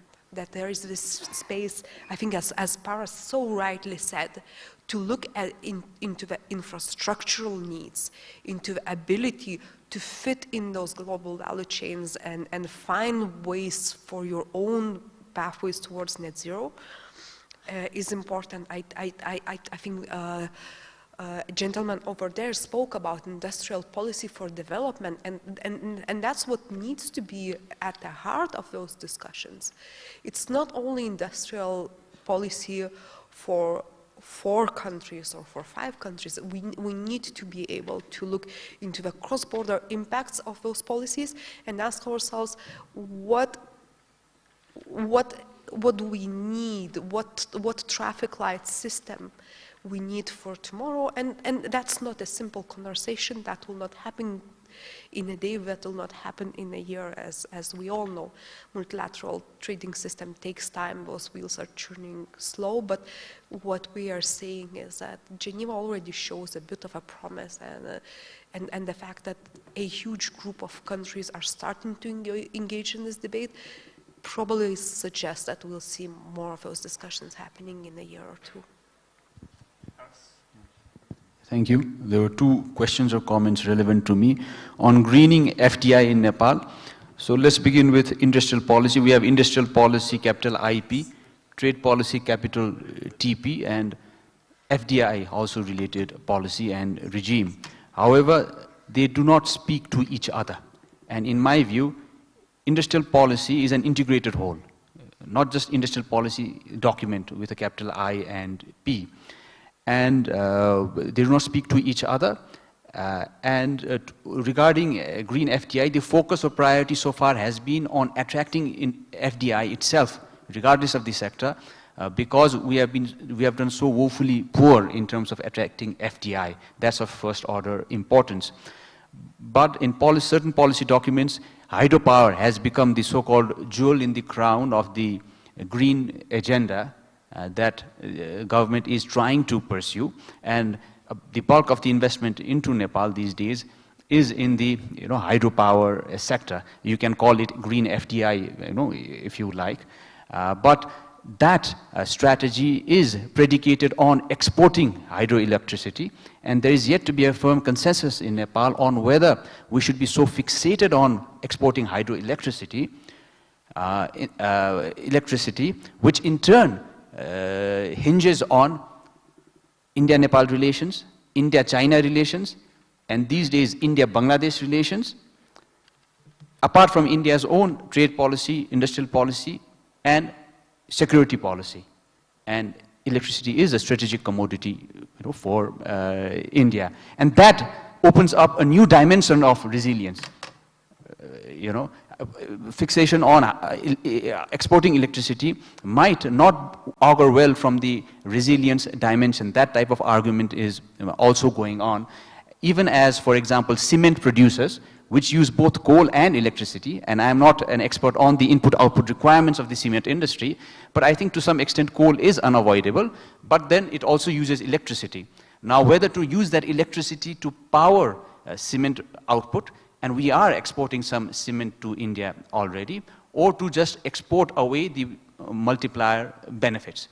Now, somewhere down the line, there are arguments in Nepal that we should strike a balance between focusing on the domestic market as well as exporting electricity. And another area with regard to green FDI might be the opening up of the agriculture sector that the government did within the last 2 years or so to foreign direct investment. And the condition is that FDI coming into the agriculture sector should export about 75 to 80% of the output, right? And one market they have in mind is West Asia, fresh vegetables. But to export fresh vegetables, which may be green or let us sustainably harvested, organic, certified, you need air freight. Because we cannot imagine exporting that green vegetables through Kolkata port or Vishakhapatnam port, taking a detour via Singapore or Colombo. Rather, we need access to the western coast of India or air freighting. And air freight would generate carbon miles for which we should not be held responsible. And it would be the onus of countries that have contributed to the global carbon, global warming, to reduce their emissions or generate offsets so that landlocked countries for which it's a vital matter of survival to partly rely on aviation can continue to use air freight, without feeling embarrassed at all. Thank you. Thank you to all the panelists. We've come to the end of the session. I have 5 quick fire takeaways from what I've heard, and these are things we can continue to discuss. The first is industrial policy is not necessarily the silver bullet for addressing the climate crisis, there's no one size that fits all. 2, we need more proactive policy response from SARC. 3, we perhaps need our own Southern development consensus that balances efficiency and resilience. 4th, I think what we're hearing from all of us, I think we have a duty of optimism about the future, and that we shouldn't be so pessimistic, but really focus on some of the solutions rather than dwelling too much on the challenges. And 5th, confession, I'm South African, so I can talk about cricket as well as climate. So join me in thanking our excellent panelists, and I think we look forward to continuing the conversation over tea.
Hello, Zol. Are you able to hear? Are you able to hear me?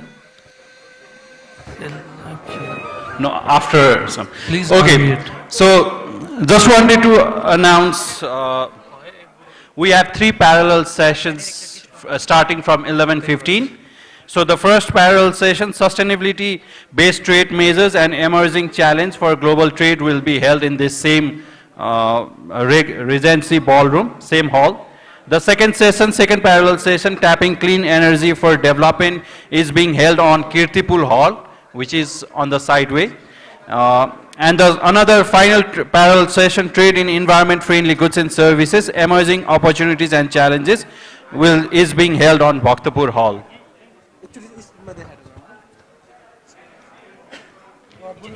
Hello? Joel, are you able to hear me?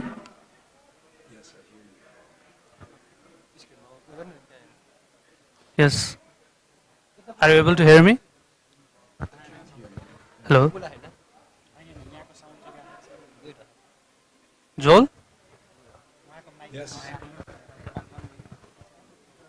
Joel? You खोल दिनु न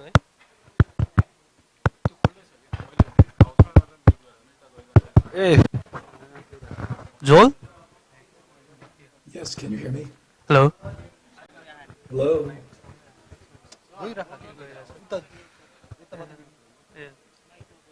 We'll be starting the session shortly in around 10 minutes. Okay, can you hear me okay? Yes, okay.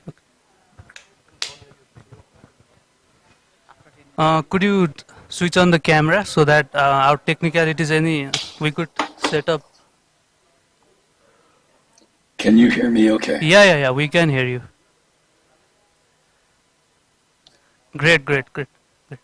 So we'll be starting the session in just around 8 to 10 minutes. Okay. Yeah.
Hi, good morning.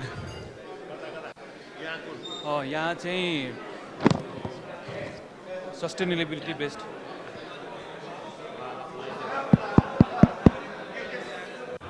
Hello.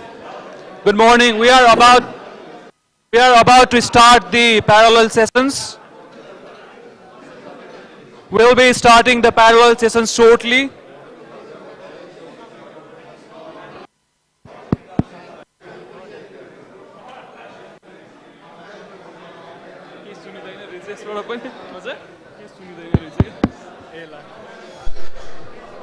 Excuse me. We are about to start the parallel session shortly. So I request that everybody go to their respective rooms for the parallel sessions.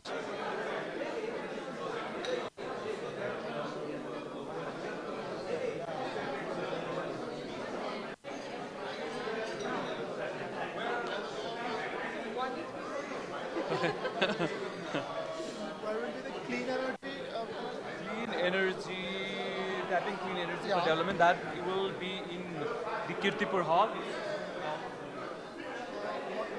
Kirtipur Hall. Yes. Yeah, so where is this second session? This is in Kirtipur Hall. म panelist मान्छे आएर होइन माइकै टिप्दो रहेछ क्या राम्रै टिप्दो रहन्छ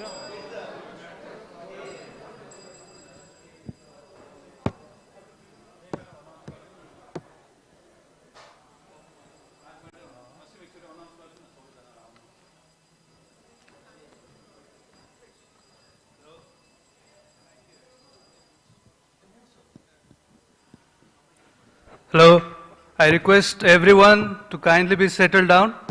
We'll be starting the session shortly.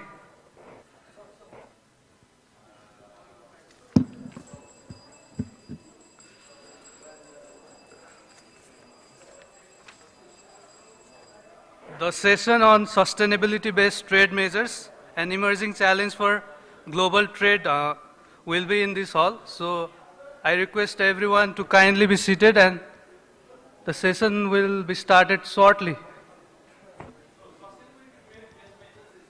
Yeah.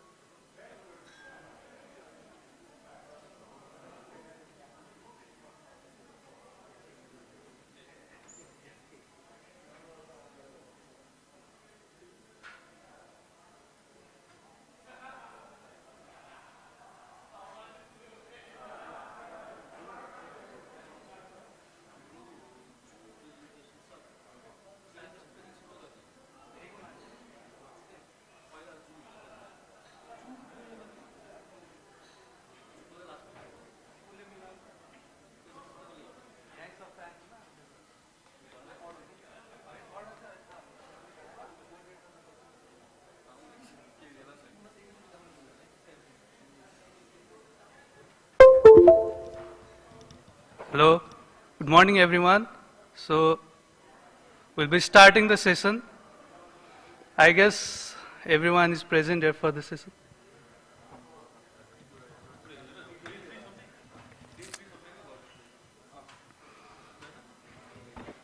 Okay, sit.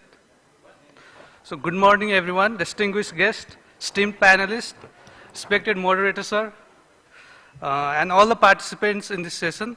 I am Ayush Paudel, currently working at SAES as a research officer. So it's my great honor and privilege to welcome you all to the day 2 of the 15th South Asia Economic Summit, Unleashing an Equitable Green Transformation in South Asia. So I believe without further delay, I would like to welcome our esteemed moderators and panelists to the stage for our parallel session of day 2, Sustainability-Based Trade Measures, an Emerging Challenge for Global Trade. Please join me in giving warm welcome to our moderator of the session, Professor Dr. Murali Kallumal, Professor, Center for WTO Studies, India.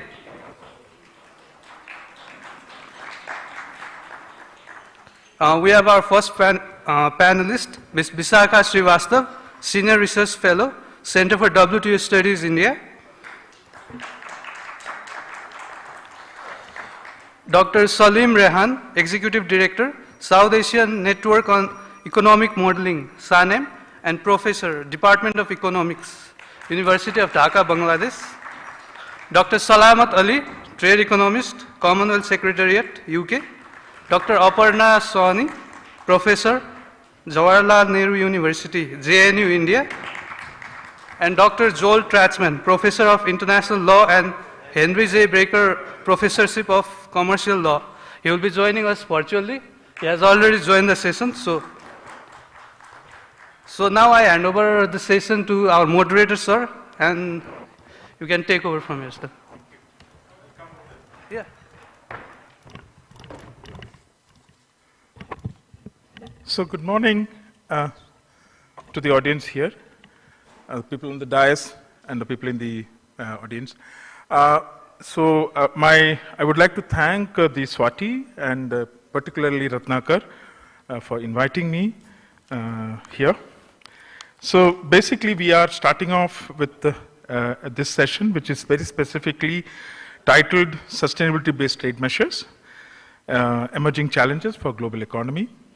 I think when we look at sustainability trade measures, I think these are measures which actually impact manufacturing sector, trade, finance, and technology. So it's a combination of these measures which actually have triple dimensions of planetary crisis when you look at it in terms of planetary crisis, because it's something which has come up in the recent past, although it has a negotiating history running up to 2 decades and more at the multilateral level. But recently it has come to the forefront because some of the bilateral measures or unilateral measures taken by some of the members have actually highlighted the concerns around sustainability trade measures. So to discuss that, we have a very rich panel here, and I would, for housekeeping, I would like to announce the priority of the order of speaking, largely based on how evidence has come up in terms of problems and issues from academic circles and how policymakers would try to deal with these issues in a very balanced and appropriate manner. So let me begin with the academicians, Joel Turkman and Aparna.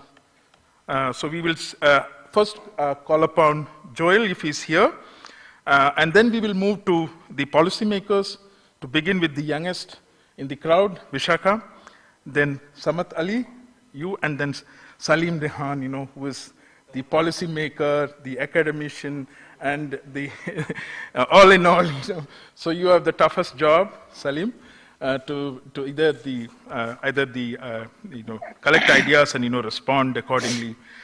So let me call Joel Turkman. Thank you very much. Can you hear me? It's a pleasure to join you. I'm sorry my voice is nearly gone, but I'm glad to be speaking with you.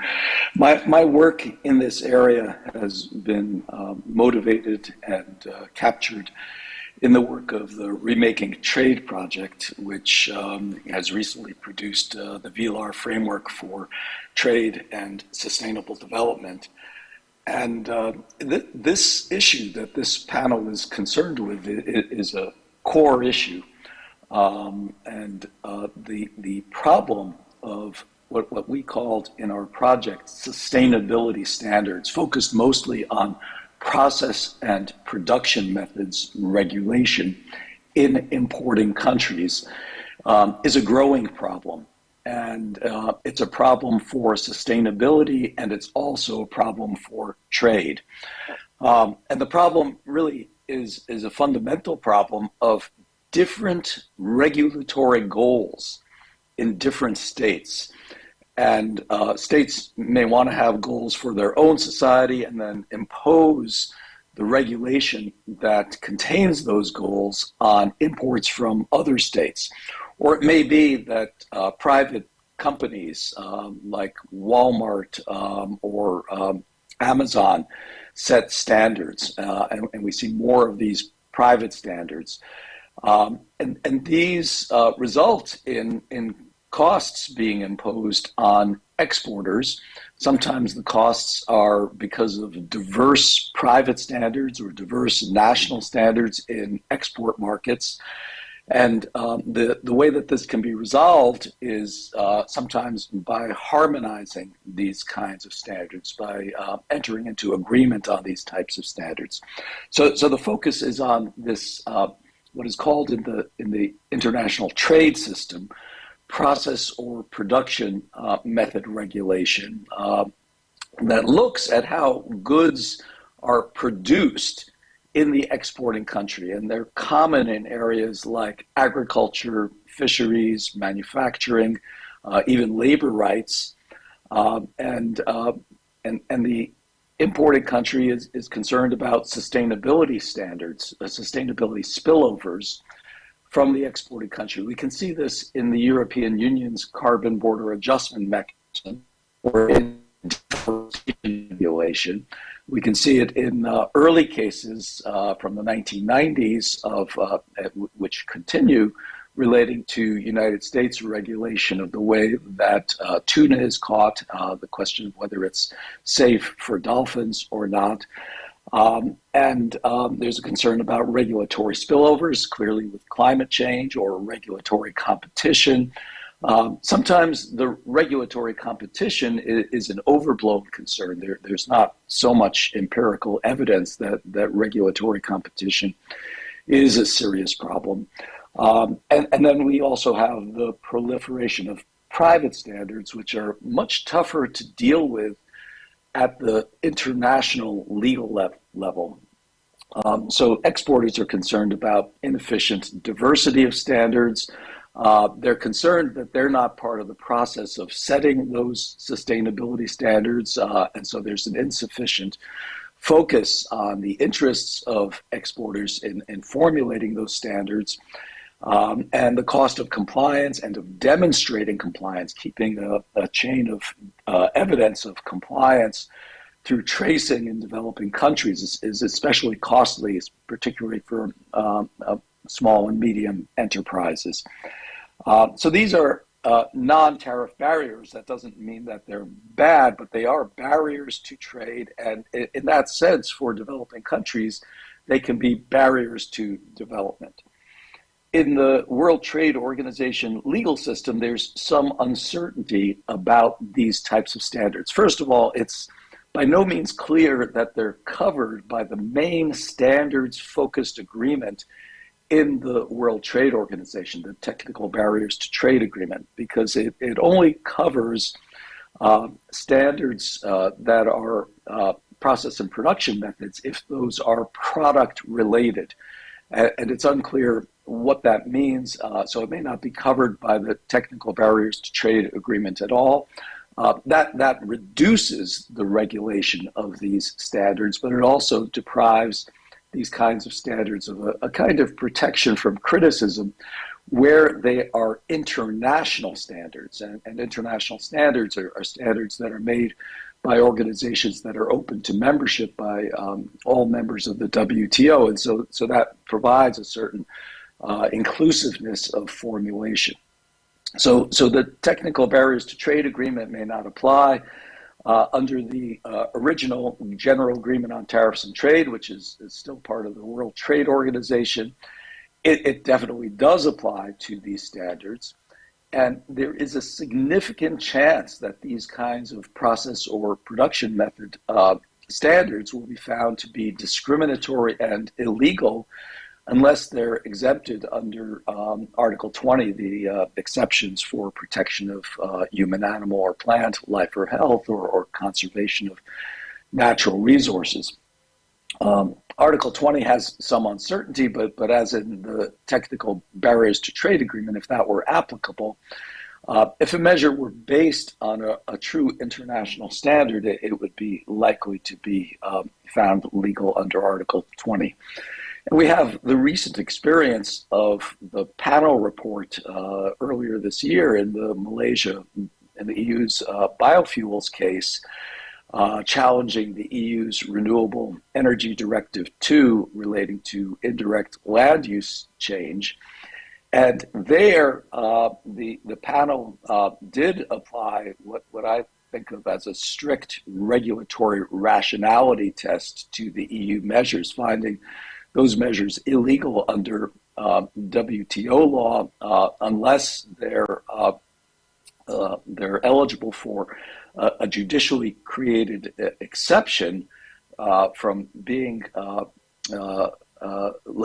from causing less favorable treatment, which would require them to, quote, stem exclusively from a legitimate regulatory distinction. That's a test that the appellate body devised before it was before it stopped working. And the EU measures, in my judgment, did not discriminate explicitly, but their regulatory rationale was sufficient, but the panel found flaws in the regulatory structure, perhaps evidencing some unfairness, but not necessarily the greatest of flaws. But this strict administrative law type scrutiny seemed to, in my judgment, others may disagree, excessively restrict the national right to regulate it and seem to be a kind of judicial overreach. So in the Remaking Trade project, which I mentioned at the outset, we recommended that the world needs to develop more of these international standards through an inclusive process that would promote both sustainability and trade by reducing diversity of national standards, hopefully forcing out some of those private standards that can be difficult to comply with, and also ensuring that there's sufficient technical assistance and transition financial assistance and transition periods reflecting the WTO law concept of special and differential treatment for developing countries and the environmental law concept of common but differentiated responsibilities reflecting respective capabilities. And examples of standards that are needed are standards relating to greenhouse gas measurement, deforestation, fish products, maybe labor rights, circular commerce, plastics use, We felt in this project, in the VLAR framework report, that this would need to be a multi-stakeholder process that includes private enterprise, both on the producer and consumer side, as well as NGOs and governments.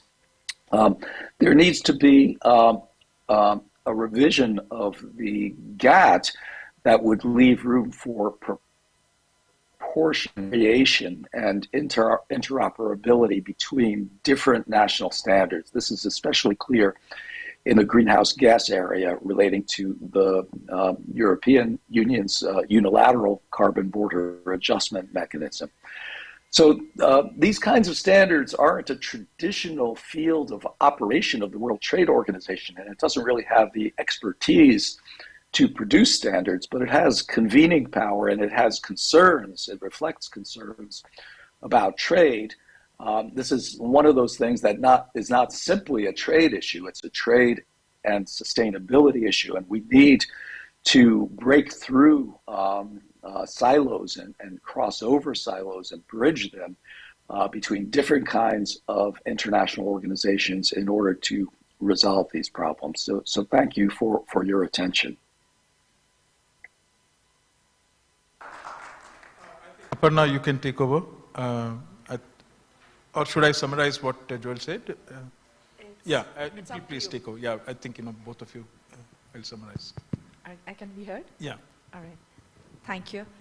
And thank you, Professor Joel, for setting the stage. So much of what I will say is to complement and actually also go back to some of the things which were mentioned.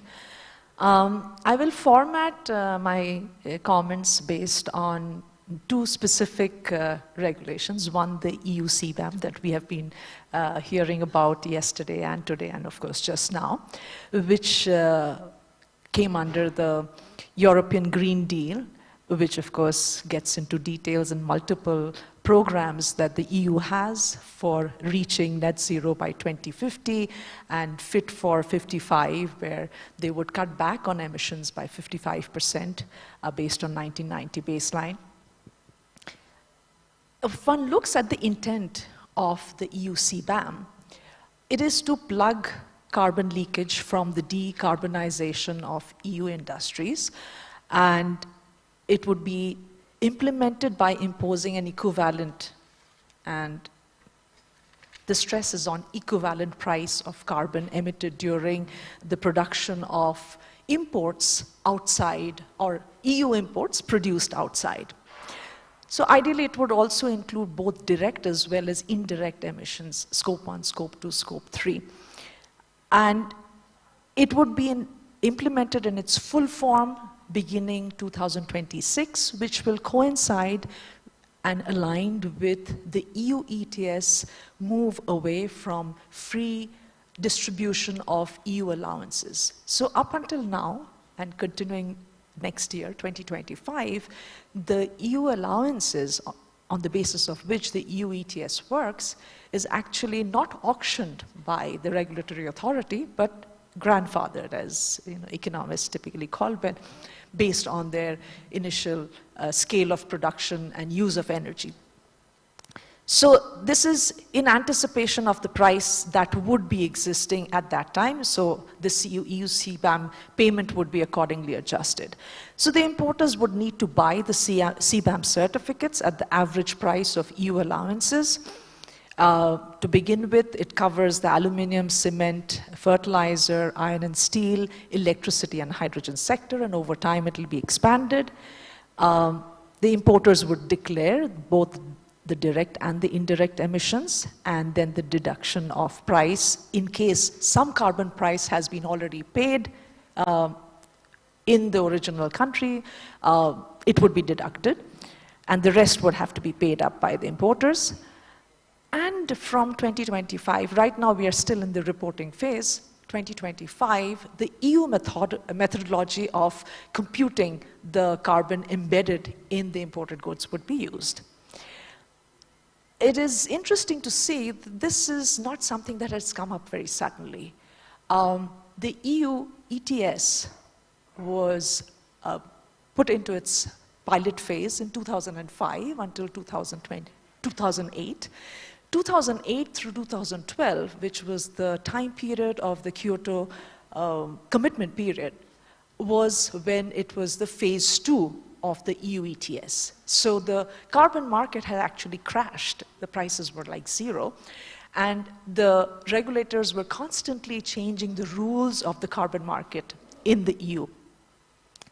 And then the Kyoto extension period, which was 2013 through 2020, was phase 3. And then phase 4, which is 2020 through 2030, we notice it's also the period of the Paris Agreement commitment time until 2030, and of course beyond that. So this is kind of a well prepared strategy, and gives a lot of legroom and time for the systems to be working and up in full functional form. The second that I will be touching on is the policy of the EU deforestation regulation, which again has the history with 2019, the EC communication, and then the biodiversity strategy, and so on and so forth, where consumption of products which are grown or affect deforestation or land degradation would be essentially curtailed, because they want to ensure that the consumption is responsible consumption. So which means if this is happening in the domestic economy in the EU, at the border they would only bring in imports which are also responsibly produced, which means it would affect commodities like cattle, wood, cocoa, soy, palm oil, coffee, rubber, derived products like leather, chocolate, tires, and furniture.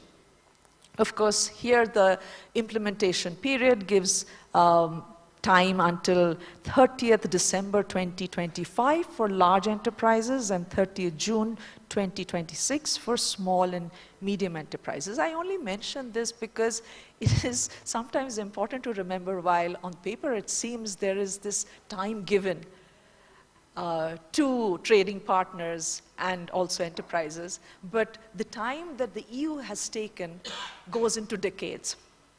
All right, so coming back to the EU CBAM, by first principles, all economic students know that the carbon price in a carbon market, if one were to consider the way carbon markets are to be functioning, would be reflecting the underlying marginal abatement cost of carbon mitigation. And it would also reflect the rules governing the permit market. It would be based on the supply of allowances, the sectors which are covered, the banking of permits, and so on and so forth. So the prices in the compliance markets across the world as of today are very different. So there are about 20-some countries which have compliance market, not full national markets, some subnational, also not covering all sectors. But the difference in the prices and the coverage of the sectors are very different. The difference in prices in what is observed in the EU ETS versus, let's say, the new national carbon market in China or in Korea, sometimes the difference can be as much as 10 times. So it could be as low as $12 per carbon equivalent, 1 ton of carbon equivalent in a country like China or Korea, whereas in the EU, the current average price is about $70 per ton of carbon. So the price determined through a global market, which is something that we keep thinking about and which we are committed to and we have agreed to under the multilateral environmental agreements in the Paris Agreement, is very different from when a country extends its own price in a carbon market to say, I'm actually going to, I'm out of time? 5 minutes more. Okay, 5 minutes more, all right. So determining with a global market is very different from imposing a domestic price. The EU CBAM in that sense actually is shifting the high marginal abatement cost of its own producers onto other countries that it's trading with. So essentially, it also defies the entire efficiency argument of carbon markets, the entire flexibility of carbon markets of trading carbon freely so that the marginal abatement cost is equalized, which is the reason we talk about markets and market-based instruments. That in itself is defeated here. So the EU also claims that the CBAM would be made WTO compatible. So yes, in the sense that it is extending the same treatment of its domestic producers vis-a-vis producers from outside the EU, it is in line with national treatment. However, there is a question whether there is a violation of the most favored nation article, because if you're going to be adjusting the absolute price of carbon, then based on the percentage tax that you're putting in, the tariff rate would be different for different countries, because they might have given different carbon prices. So you might be having a 50% tariff on, let's say, an iron and steel ingots, but you have a 25% for another country, and maybe 75 for another. So wait a minute, how is it that you have completely different? So the issue about most favored nation would be that you treat all your trading partners equally. All right. Challenges, let me move to that. Well, for the South Asian countries, for Global South as well as South Asian countries, there is not a conflict in terms of the principle of pricing carbon. The fact that we have agreed in the multilateral environmental agreements, like in the Paris Agreement, that we will have carbon trading. We had in the Kyoto Protocol, where of course the developing countries didn't have the commitment to cut back on emissions, but they could voluntarily engage in trade of carbon offsets like the certified emission reductions under the CDM, the Clean Development Mechanism. The difference is in the multilateral environmental agreements, it is the principle of common but differentiated responsibilities that matter. So there is recognition of the fact that capabilities are different across countries. So this essentially, when the burden is being shifted from the high cost marginal abatement cost is being shifted to the trading partner, essentially you have violated that differentiated responsibility and capacity principle.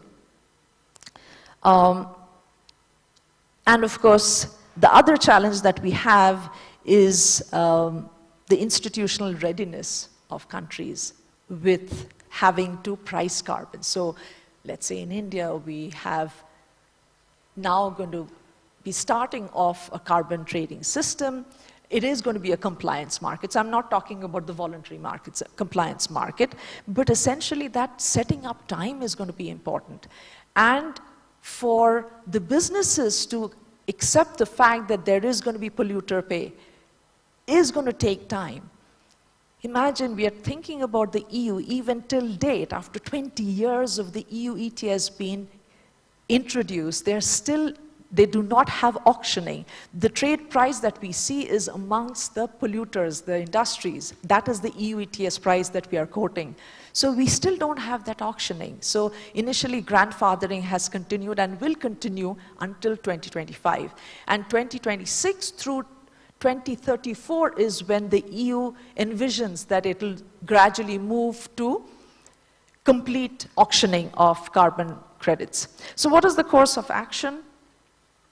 We need to have a united front in essentially saying that this EU CBAM is violating MFN, it is violating the common but differentiated treatment that developing countries should have. The fact that it is shifting the burden from the EU producers onto the trading partners, and essentially it violates the entire basis of efficiency of reaching the target mitigation on economic principles basis. At the same time, we need to get our house in order.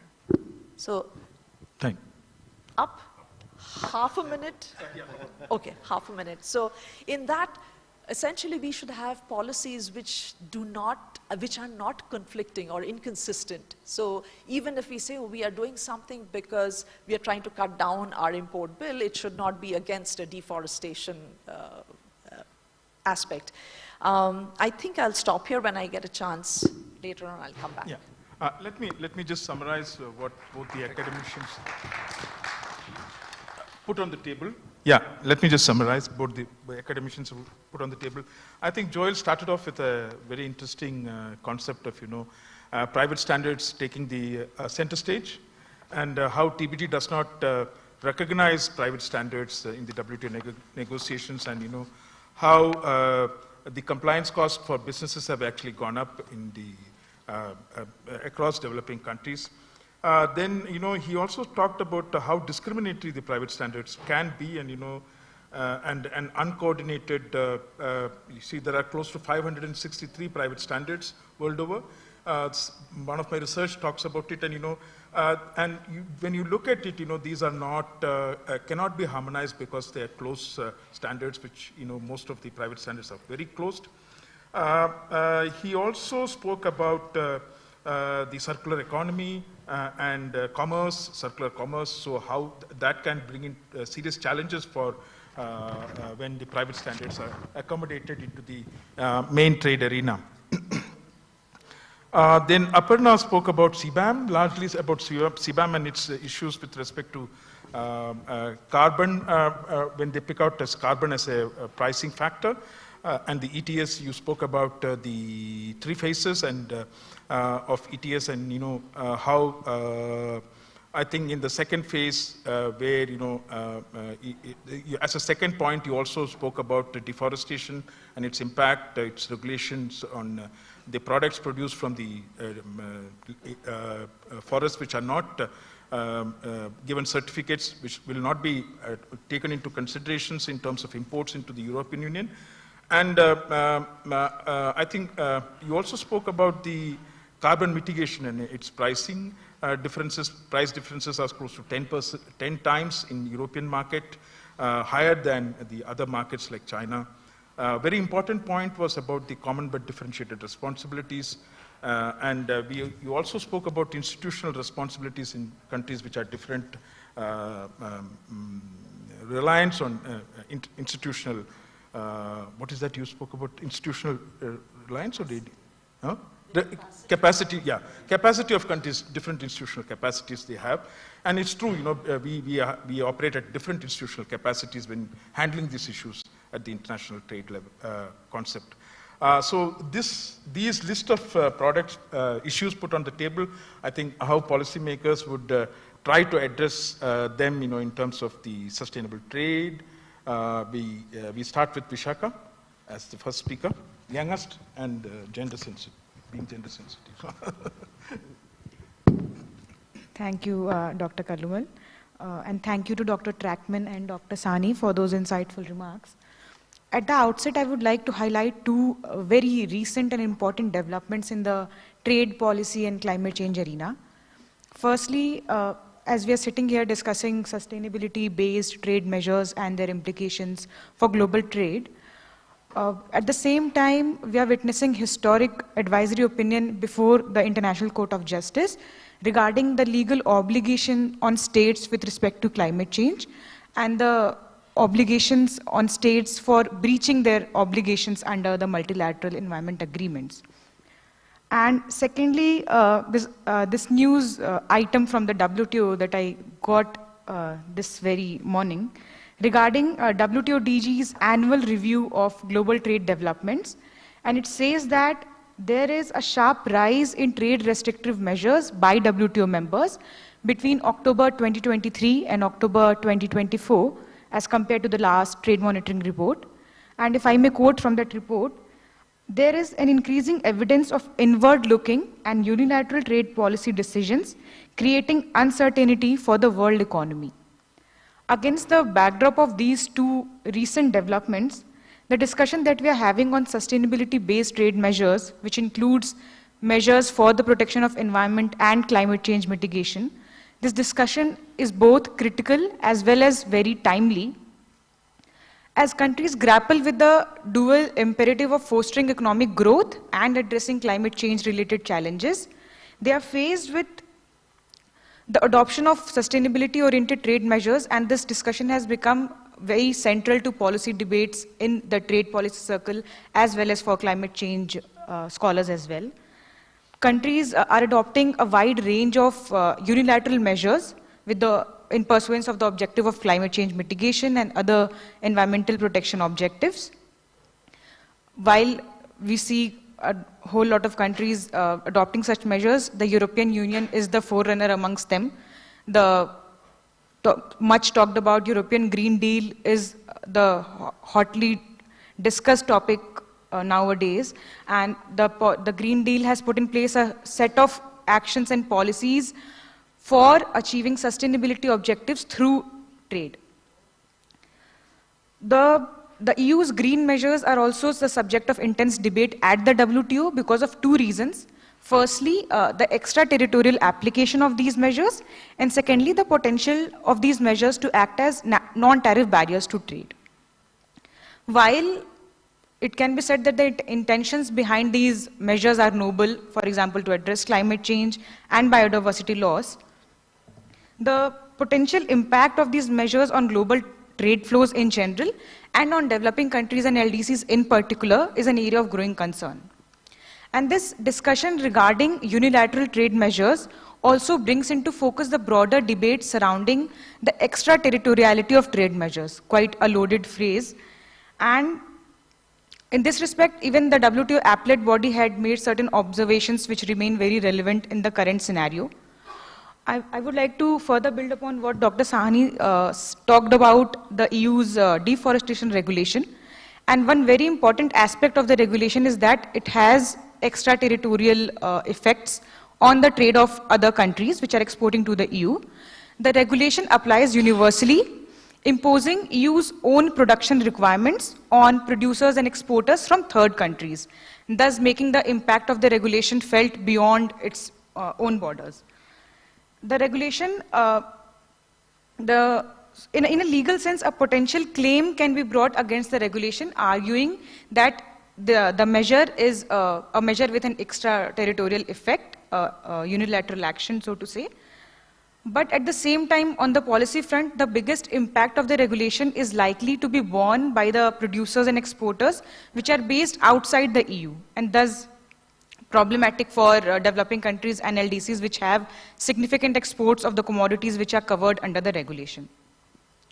The extraterritoriality or the unilateral aspect of trade measures has been challenged by several WTO members, and it has been a subject of considerable debate in the past. If I may bring your attention to an appellate body reasoning in a very famous dispute, or infamous dispute, the shrimp turtle dispute, where the appellate body said that trade measures which do not take into account the... 5 minutes more. Okay. Which do not take into account the domestic realities and policies in the exporting countries may constitute, quote unquote, an unjustifiable territoriality and unnecessary barrier to trade. I would also link this to the criticism against EUDR that it is not inclusive of the smallholder farmers, particularly in the Southeast Asian region, which comprises approximately 100 million smallholder farmers, and these farmers produce significant portion of the Southeast Asian region's forest products exported to the EU. And thus the compliance requirements such as geolocation and traceability demands may be difficult for these smallholder farmers to comply with. And moving on to the challenges for developing countries, the most important and the biggest challenge before developing countries and LDCs is securing market access in the EU and similar countries which are coming up with these sort of unilateral measures. And related to that is the compliance-related challenges. Developing countries and LDCs, and particularly the more vulnerable population within these countries like smallholder farmers, producers and MSMEs, they face difficulty in complying with the stringent environmental standards being imposed by developed countries. And this has three aspects. First is that they don't have adequate access to finance, which is required to implement the sustainable solutions. Secondly is they lack the technical know-how. And lastly, they don't have access to the required green technology. While it's not that these countries are not taking any step in, towards achieving their SDGs. Some countries are very proactively implementing policies. In yesterday's remarks also it was mentioned how Nepal is doing very well with respect to electrical vehicles. India has made remarkable progress in renewable energy targets. So these countries are taking steps towards the achievement of their SDGs, but at the same time, the unilateral measures could undermine these efforts by shifting focus from development-oriented policies to mere compliance. And to conclude, I would say that while these measures have the potential to drive meaningful environmental progress, they also raise concerns about fairness, equity, and compliance-related challenges, especially for developing countries and LDCs. These measures could disproportionately affect these countries who don't have the required resources to adapt to these changes quickly. I would like to say that inclusiveness should be an important pillar of sustainability-oriented trade measures so that developing countries and LDCs are not cut out of the global value chains which they have worked so hard to enter. Secondly, there's a need for targeted support, which includes finance, technology, and capacity building. Thirdly, there's a need for enhanced multilateral discussions at the WTO regarding addressing these unilateral measures, because these measures have the potential to disrupt the consensus-based approach at the WTO and further exacerbate the existing global economic inequities. And lastly, while multilateral cooperation and support is the best way to go, countries also need to develop their own domestic capacities. For example, coming up with their own indigenous compliance mechanisms to comply with regulations such as the EUDR, and also interacting with the private industry to enhance their export readiness. Thank you. Thank you, Vishaka. Some very important points were brought to the forefront. I think one of the very important point which you brought, let me summarize Vishaka's presentation, because I think, as a policymaker, I'll go one by one. I'm changing the format, collecting the academic inputs as one, and then putting it across the policymakers. So, you said that, you brought in the intervention of International Court of Justice in these issues, matters. You also brought the inward-looking policies about, in these countries, both, it's not just EU, but also US has come up with some of the inward-looking policies. You focus specifically on the Green Deal and its extraterritorial applications. So I would like to also point out that EU Green Deal has a geomapping, which actually also goes into the value chain. If something is produced in a particular location in India, that information has to be passed on to the EU importer. And in terms of documentation, it goes, if it leaves India and goes to, say, Vietnam, then the same has to be carried in the documentation process. When it reaches European Union, it gets all the locations. So it actually, it's a threat, national threat. Countries may perceive it as a national threat. Or, in terms of wars and, disputes, it could be used against them. So geolocation, and you actually listed out a whole amount of market access, then GVC related, and then you also domestic capacity, technical knowledge, and development compliance. So some of these issues are well in the framework of the sustainable trade issues, which is actually the topic of today's discussion. So yeah, can we move forward to the next presenter? Can I go there? Yeah. Thank you.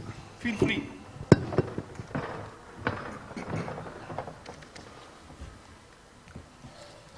Thanks, colleagues. Very honored to be part of this learner panel of professors.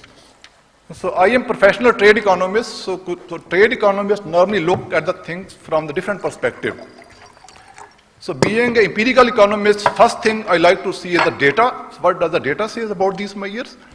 And then we have particular frame of thinking about these kind of issues. So let me start with the data. So this says orientation of SAARC countries' exports in last year, 2023. So these countries exported around $1 trillion of exports. 3 major markets in the world USA, EU, and China. And these are major poles of global economy. 21% exports ended up in the EU, 18% in the USA, and 4% in China. So out of these three big markets, 57% of South Asian countries' export ended up with other developing countries that we call South-South trade. So why this slide is important? Because economists think trade mainly from three angles. What countries trade, and secondly, how they trade, and where they trade. So coming to the first question, what countries are trading, especially the countries in South Asia? Mainly we are trading agricultural goods, and secondly, we are trading low value-added manufacturing. So when you are trading these two types of goods, agriculture sector will be exposed to EU deforestation law, as learned professors have already mentioned. And secondly, when you are exporting low value-added manufactured goods, aluminium, steel, or some products, you are subjected to CBAM. So that's important to understand what we are exporting. Secondly, how countries trade. There are only two ways of exporting. Either you export intermediary goods, you are part of value chains. Secondly, you export finished goods. So looking at the trade structure of the SAARC countries, most of these countries export finished goods to the EU market and the US market. So finished goods are subjective to these kind of measures, CBAM and EU deforestation law. If you are exporting steel, it will be subjected to CBAM taxes, but if you are exporting car manufactured by steel, so far it is not taxable under CBAM. So what you are exporting, that matters. Thirdly, where you are exporting, so these are three major markets. EU has CBAM, which is coming up. They started trial project. It will be implemented taxation side from the next year.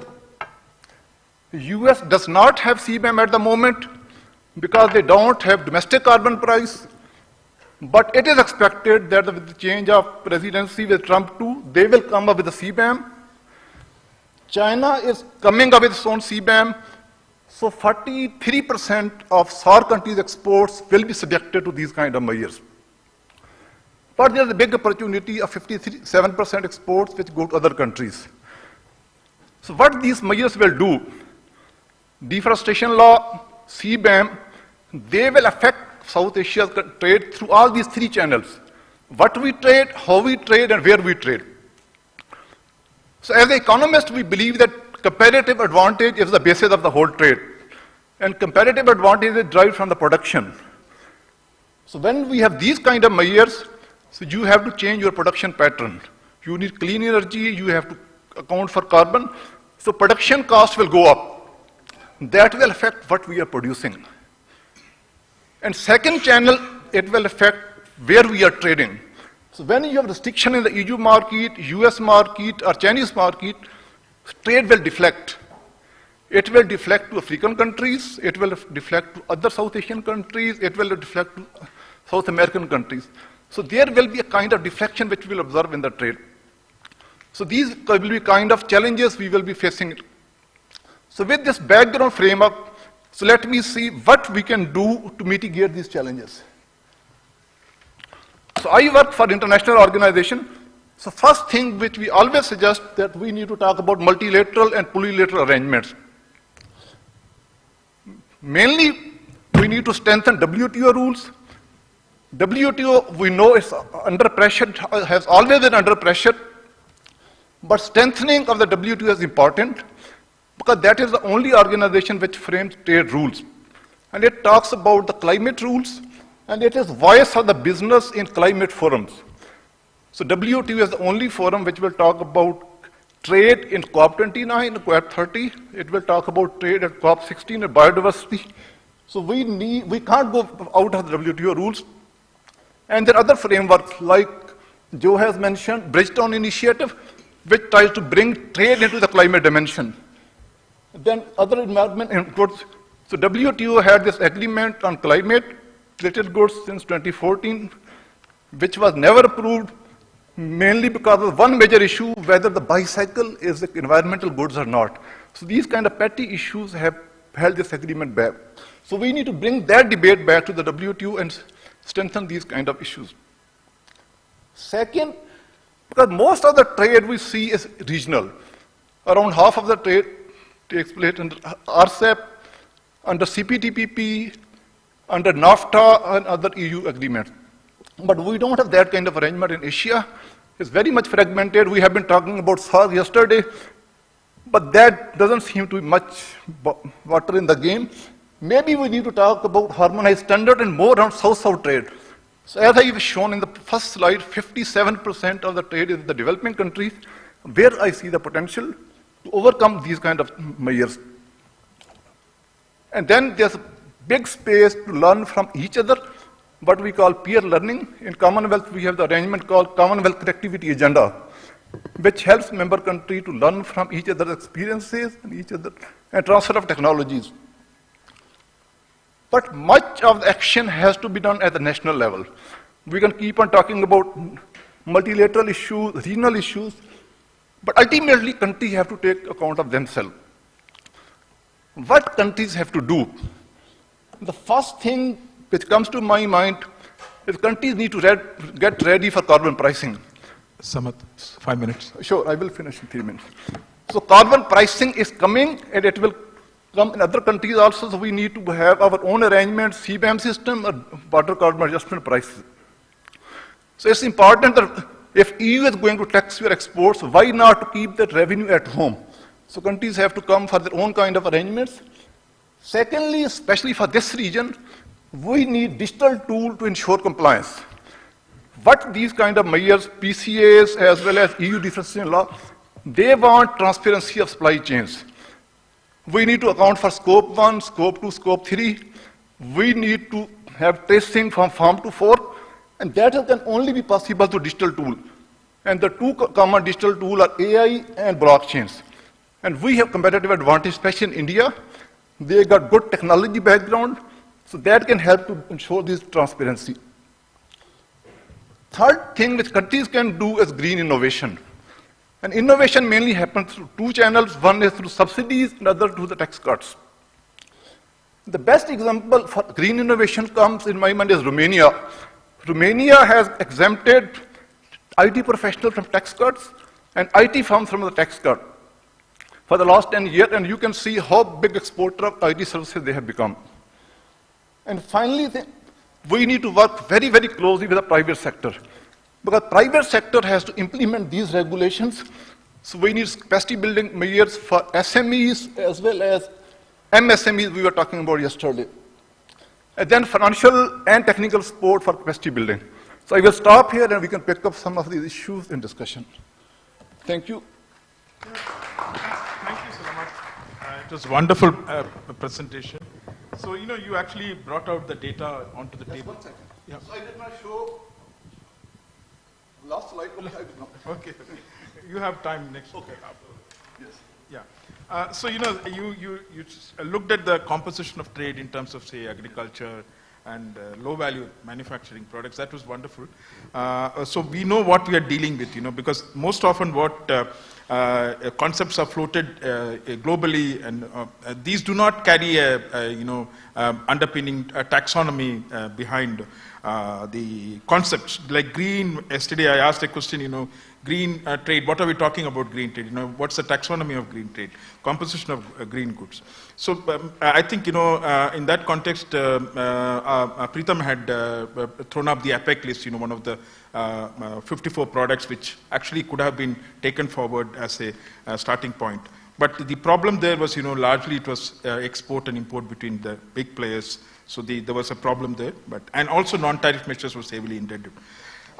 Then you spoke about the solutions where we can actually look at solutions. There are multilateral solutions, there are WTO rules, the environmental goods has been already negotiated. Then you came to the regional level, harmonization, importance of harmonization. It's very important to start with the regional level. But before that, we have to take care of the national issues, which is like, finding digital tools, farm to fork, and green innovations. Some of the things which you actually stressed was actually very important. Capacity building of MSMEs and SMEs. So that's again one important area where we need to look and focus. wonderful presentation. Thank you. Now we move to the last. I think he's the Don, and he can handle anything and everything. So, thank you, Professor Murali. I think after this 4 excellent presentation, it is extremely difficult for me to add any value to the discussion. But I thought that some of the issues probably I'll be a little bit repetitive, but which are important for a country like Bangladesh. But before getting into that, I think there is a fundamental question to settle. When we are talking about the sustainability-related trade measures, are we talking about non-tariff measures, or we are talking about new industrial policy? Because if these are non-tariff measures, and probably will agree that these are not very clear enough yet, whether they fall into non-tariff measures category, and the kind of clarification is needed, more clarity is needed, then probably if there are non-tariff measures are identified, then there are legitimacy issue. And then, as Professor Sahani, she mentioned at the beginning that there are issues of violation of MFN when it comes to imposition of taxes and also pricing issues of the carbon. Then the problem is whether, even if we identify it as non-tariff measures, legitimate concern of this environmental or the sustainable related trade measures, whether they are imposed on a kind of MFN basis. If they are not, then they would turn into non-tariff barriers. But I think, in my understanding so far, this whole discussion and the whole discourse on these sustainability-related trade measures have been very much, are really coming from the new industrial policy, where these developed countries, they are actually following this new industrial policy, and the South, the developing countries, and mostly the LDCs, they are still relying on the conventional industrial policy, and I can see the huge conflict between these two. The conflict is that the South will still continue to pursue their conventional industrial policy because they are still finding it difficult to adapt to the new situation, and that's what my earlier 4 panels, they have talked about it. And then how do you really resolve these issues? I think this is a very fundamental question. Now coming to Bangladesh, I think there are 4 major challenges, and I think some of these challenges which have already been identified. Limited resources, especially a country like Bangladesh, where you have problems of implementing or executing even the conventional industrial policy. Then how these new measures, whether the industries would be able to comply with this compliance, whole issue of compliance. But again, you remember if you attended yesterday the very opening session or the first panel session, where actually I raised a question about the burden sharing of this cost. Because this compliance adds cost to the firms, and in the whole global value chain, we don't really see that kind of reflection of this cost sharing. So that's why whenever these kind of measures are actually fall into the, on the firms to comply with, and they really feel the challenges of how they can really get more integrated in the value chain. And this is more particular or more problems for the emerging sectors. Take, for example, ready-made garments industry in Bangladesh. Probably by now they are more matured, and many leading green factories in the world are actually there in Bangladesh, the ready-made garments industry. So probably they are in a better position, though I know that they are still struggling, in a better position compared to many other emerging sectors to comply with these standards. But again, we know that countries like Bangladesh, they are in serious dire need of diversification of export basket. So how do you really then help the country to assist this their diversification process? Another issue I thought that country like Bangladesh also lack in capacity for data collection and reporting, because this would be extremely important when it comes to complying with these new measures. So the options for support, I think I see there are 3 areas, and my earlier panelists, they talked about it. Technical assistance is extremely important. I thought that when it comes to technical assistance, some of the collaboration should be between developing countries, LDCs, and the developed countries in terms of technology transfer, where we don't really see that much of progress. And some of the sector-specific assistance, if that can be done. The climate financing, especially with respect to this Green Climate Fund or Adaptation Fund, how the LDCs and the developing countries can make the best use of it, I think this is also extremely important. And in terms of capacity building, I think one extremely important area is that, and Professor Sahani, he talked about it, about the institutional capacity and the governance related issues, especially with respect to monitoring, with respect to overseeing this whole progress. Bangladesh lacks serious institutional capacity. So how do you really make sure that, you know, this capacity is being developed? And also in this whole value chain, where these firms, they are procuring raw materials in the supply chain, and whether that traceability is also being ensured, I think that is also would be coming up in the future, and a very important issue. So if we can't really comply with this whole things, and we know that there is a serious market access problem. Bangladesh and some other developing countries, or probably many developing countries, they will face these challenges. But here also I see there are kind of problems related to the fragmented trade regime. I think a couple of my panelists, they also already talked about it. Different countries, they set different standards. And, and we have seen in Bangladesh, take for example in the case of shrimp export from Bangladesh, we have seen European standards are different, Japanese standards are different. Once European banned importing from Bangladesh on shrimp, and Bangladesh then diverted shrimp to Japan, where Japan was actually accepting that shrimp. So you see this kind of fragmented trade regime. Some developing countries can exploit this fragmentation, like taking advantage of the loopholes, but that is not really sustainable. So here we really need some kind of harmonization. I think some of the panelists, they really talked about this harmonization, need for harmonization, and also the role of the international bodies, the role of WTO, role of the other global agencies, how to set a kind of or bring the harmonization in the standards. When it comes to, I think, best course of action for a country like Bangladesh, I can see that the course of actions can be at different layers. One is, it can be definitely need to be sorted out through different bilateral engagement. 5 minutes? No. Oh, okay. Bilateral engagements, some multilateral approaches, and I can see that there are serious importance of this domestic policy alignment. So I thought that when it comes to bilateral level of commitment, whether there is any scope to negotiate. 2 minutes. It's a sudden drop. I think the standard needs to be harmonized. Okay, anyway, just joking. Don't worry. I'll finish in 2 minutes. Okay, so. You will finish. Okay.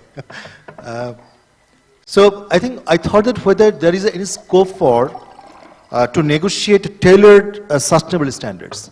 Because we can talk about this global harmonization, and we can talk for months and years, but my understanding is that it will be very difficult to achieve in a shorter to medium term, though we can pursue for it. But in the meantime, the developing countries, whether they can actually pursue for the bilateral level or negotiate for tailored sustainability standards, and in that case, some joint initiatives for green technology infrastructure and trade, and seeking some incentives for sustainable practices.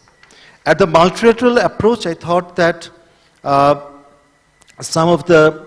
to advocate and the collective action in terms of flexibility provisions in global agreements, I think this will be very important, where here I can see the cooperation at the South Asian level. I think one of the important points and the guiding note was that whether South Asian countries can also collaborate with each other. I see that possibility where to advocate for flexibility provisions at the global agreement and South Asian countries can work together. My final point would be on the domestic policy alignment. I think this is very important. While we talk about, we can continue talking about what is happening in the EU, US, and at the global and multilateral level, but a country like Bangladesh, they must strengthen environmental governance and enforcement, which is seriously lacking, promoting green industrial policy, and we can debate on how do you really define green industrial policies, but I think this is an area of discourse which we should really seriously start and pursue. And whether, my final point would be, whether we should also go for developing national standards for sustainability. I think this discussion I don't see much in Bangladesh, and I'm not sure whether these are in other developing countries as well, but this is something we should also pursue. Thank you very much, Professor Thank you, Murali. Salim. You know, that was truly like a subject expert. You could handle all the issues and you pinned it to Bangladesh. That's a very interesting way of looking at it. You know, you brought in some of the sustainability-related standard trade measures and its linkage to non-tariff measures. So, you also mentioned that, you know, there needs to be more clarity in terms of this measure, what is being considered a non-tariff measure. I feel, you know, my own understanding is that it's a non-tariff measure-based standard, but it has an application of duty. So, you know, so it is a tariff plus non-tariff measure, so it's a hybrid measure. I put it as a hybrid measure. So CBAM, looking at CBAM. You also, you brought in a very important dimension of, you know, linking it to Aparna's point that, you know, MFN violation should be treated as a non-tariff barrier rather than, you know, looking at it as simply as a non-tariff measure or a duty measure.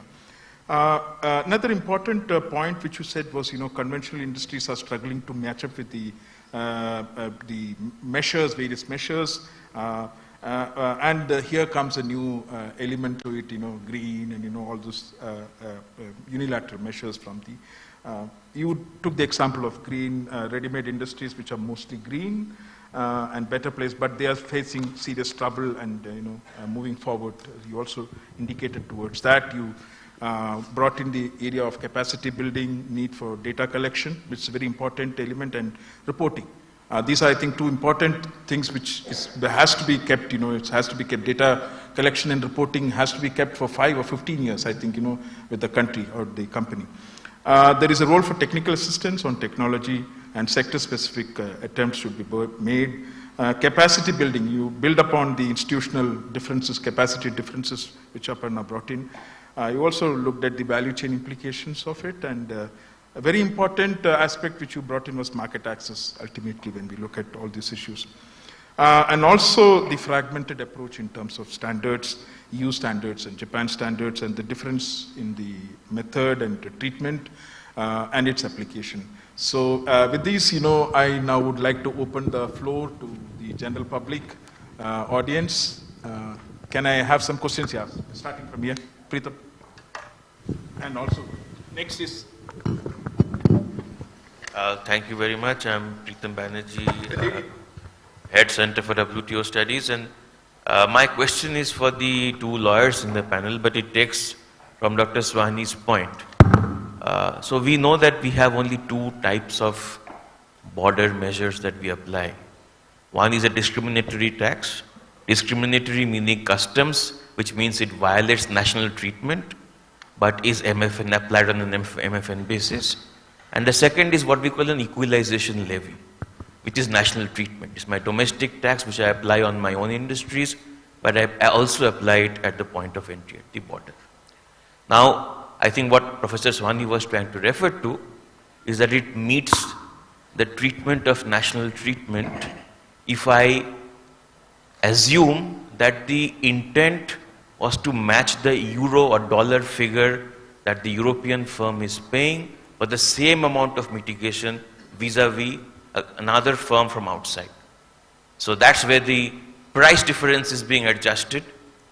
But if I then ask the question that the entire point of CBAM was not this, at least the the purpose of it was not this, it was carbon mitigation. If that is the purpose, then it violates national treatment as well. So I would like the legal opinion on this. Not only it breaches MFN, because it in many cases the applied duty will breach even the bound rate of the schedules committed by European Union in many cases. Not only does it do that, well, the European Union will counter and say it's not a customs duty, it's an equalization levy. But if it argues it's an equalization levy, in that case, is it not tacitly saying it's basically meant for the price and the carbon was never the issue? And therefore, we can argue it's a national treatment violation. Thank you.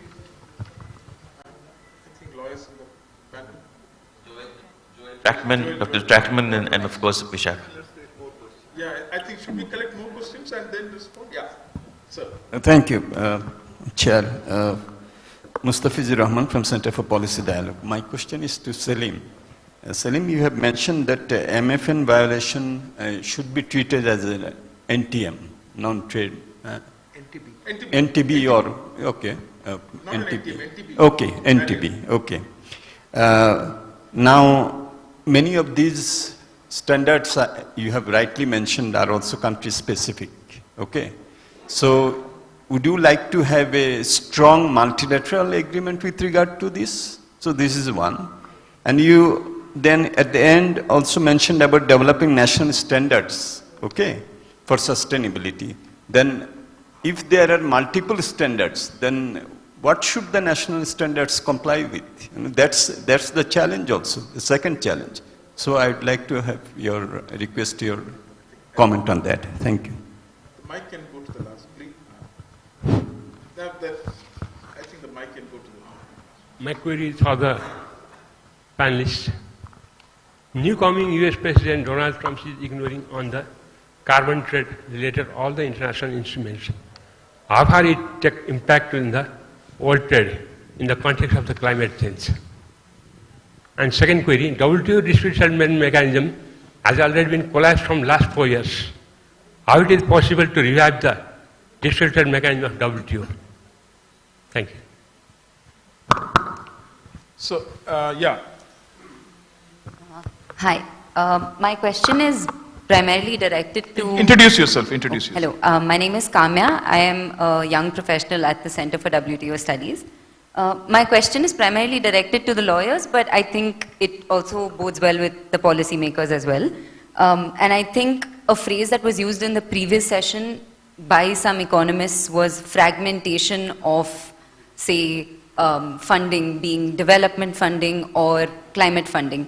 Another term that we use in law is also fragmentation of regimes, where we talk about a trade regime and an environmental regime and so on and so forth.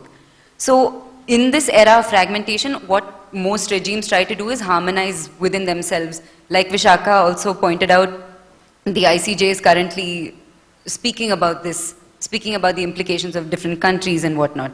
So my question is sort of twofold. The first question, more to understand, I mean, both of these questions are very practical and like what are the implications of the status of harmonization. The first is, what is the merit of us discussing harmonization of these international standards preemptively? That is, before all of these measures are in place, before we start seeing the repercussions of this. How would this play out? Who gets to decide how this standard has to play out? And then, given that we already see something like this Brussels effect happening, which country then starts dictating and starts the dialogue on these standards? And so that then leads to the second question, which is, when we're talking about standards, there are so many different bodies that are involved with making standards. We have national bodies that make their own standards.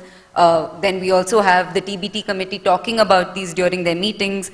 So which body then, given that there is a fragmentation of regimes, when we're talking about sustainability-based trade measures, who is going to be the one setting the standards? Is it going to be an environmental body? Is it going to be the ISO? Is it going to be, say, the TBT committee taking into account the different countries' perspectives? So it's more like that.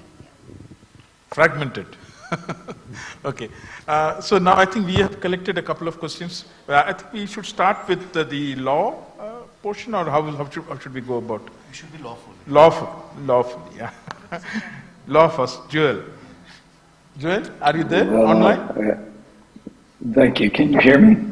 Yeah. We can't see you, but I feel that you can't see me.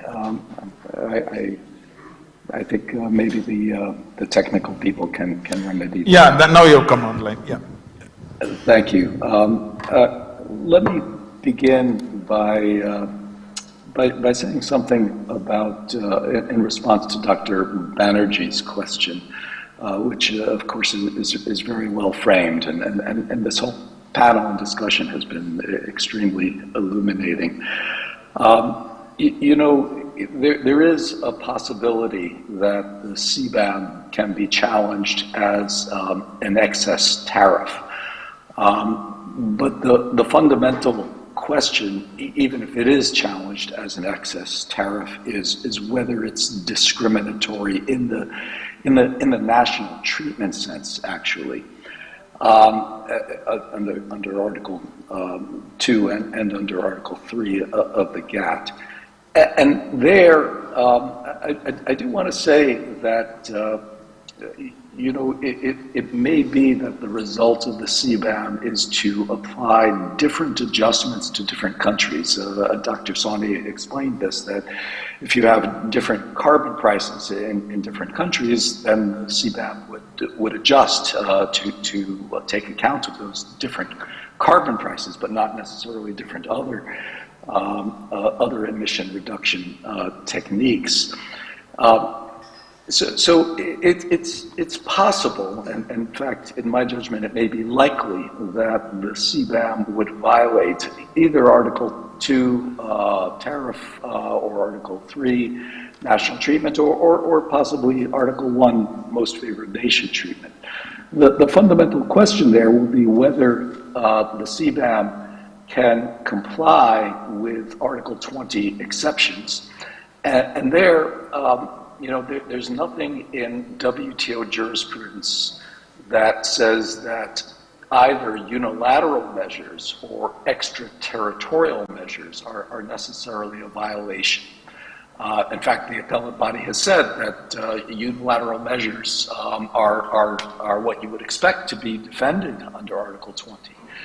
And in Shrimp Turtle, it specifically avoided dealing with extraterritoriality. Here I would just observe that, you know, the general international law outside WTO law on extraterritoriality is by no means clear. And I think, you know, just from a national autonomy perspective, there's national autonomy on both sides. If you look at the European Union, they're saying we're acting territorially about territorial harms from climate change, even though we're reaching out and seeking to govern operations in India or Bangladesh or the United States or China. So I don't think we answer questions through these legal rules so very well. And I think more work needs to be done, more governance needs to be applied. And Dr. Ali referred to the Green Goods Agreement, which failed because it couldn't reach consensus because some states sought to free ride. You know, the focus was on bicycles, but there was free riding, and there was a failure to agree on what constitutes a green good, even though it would be wonderful for the world to have reduced tariffs on technologies that can reduce climate change. So I think that we need to work on governance. And here I come to Kami's questions. You know, it is interesting that the European Union has provoked the rest of the world for better or for worse, and we can look at it in different ways. I think it's in some ways a benign provocation. The European Union definitely seems to be taking advantage of the Brussels effect, a first mover advantage, and seeking to you know, start the conversation. But I think it's incumbent on us and the rest of the world to join the conversation, and I don't think it's necessarily the right path to try to do it through the WTO litigation system, through adjudication. And here, as one of the questioners pointed out, the appellate body is not operative because of United States blockage of appointment of new appellate body members. But I think adjudication is still not the right way to deal with these major questions of global public policy. And I also feel, and this was a result of the Making Trade Project analysis, that we've come to a moment where we have fragmentation in the sense that issues are not trade issues or environmental issues or development issues, but they're combined issues. And our international organizations have limited mandates and limited expertise. And because of that, in order to address these combined issues, they really must cooperate with one another. And we also at the national level have to get our ministries of trade or environment or economics to work together in greater harmonization in the international setting. So that fragmentation is a result of the way we make laws in the international setting, and I think it's time to start to revise that to make laws more easily and in a way that reflects the full scope of our different countries' national values. Thank you. Thank you, Joel. So I think now the rest of the questions are for the economists. Yeah, oh, okay, Vishaka. Yeah. I think Professor Trackman has adequately addressed the questions. I would just like to add one small but very important point. In the analysis of whether the measure is in violation of the national treatment obligation, a very important aspect is whether the products are like products. And here comes the whole debate about whether a product which has high carbon embedded in it and a product which has low carbon embedded in it, whether they are like products or not. And similarly, a product which has been produced on a deforested land and a product which has not been produced on a deforested land will be like products or not. And this is a gray area which I think going forward when these measures are actually challenged at the WTO, we'll have more clarity from the panel and eventually the appellate body jurisprudence. Secondly, Professor Trackman also mentioned about the Article 20 exception. Here, the necessity test comes into picture. So if say, for example, EU is going to argue that the measure was necessary in order to achieve for the protection of animal, human or plant life or health, which is Article 20A, then we will have to see whether there was a less trade restrictive measure available or not. In case the complainant is able to prove that there is indeed a less trade restrictive measure, then it will be difficult for the defending country to justify that the measure was necessary for the pursuance of the objective under Article 20A, which it has resorted to. Secondly, coming to Kamya's question about harmonization of standards and whether we should be looking at national standards versus international standards. This fragmentation of standards, so to say, this is majorly an issue when it comes to TBT because in SPS we have the three sisters, the OIE, VOA and the IPCC, and we have a reference point for international standards which the countries emulate and they build their national standards on. But when it comes to TBT, there is no one organization which sets international standards, and then the countries, it's up to the countries to come up with their own domestic standards, which leads to this sort of fragmentation. And so I think it's absolutely depends on the country to be more proactive in aligning its standards in the regional sense and also at the international level so as to avoid this fragmentation in the regime. Thank you. Yeah, thank you, Vishaka. I would also like to add, it's not a question of SPS or TBT. In SPS also it is possible, fragmentation may happen. But, the fragmentation happens in terms of stringency, one. Actually, you have a higher standard than the internationally agreed measure or in the context of MRLs. And you may also have a non-codex MRL sometimes, Some countries come out with default measures. And EU recently has been coming out with many of these measures, So fragmentation is possible at that level also in the SPS case. So now I think Salim was targeted specifically by... No, thank you, Professor Rahman. I think I will definitely tend to agree with you. There is a need for multilateral agreement there. But the path to getting to multilateral agreement, I think it's very challenging.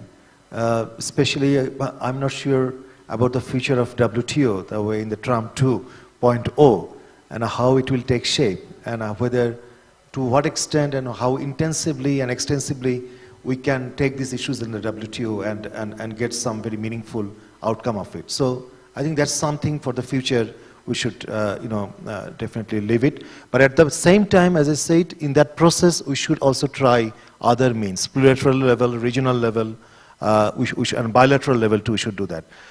Your second point about, I think Bishakha already responded to some extent. I think developing national standards is important.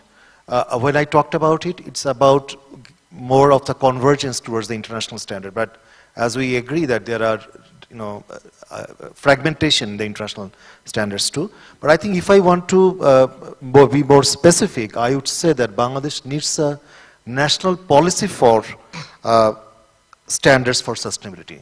So we don't have any kind of national policy.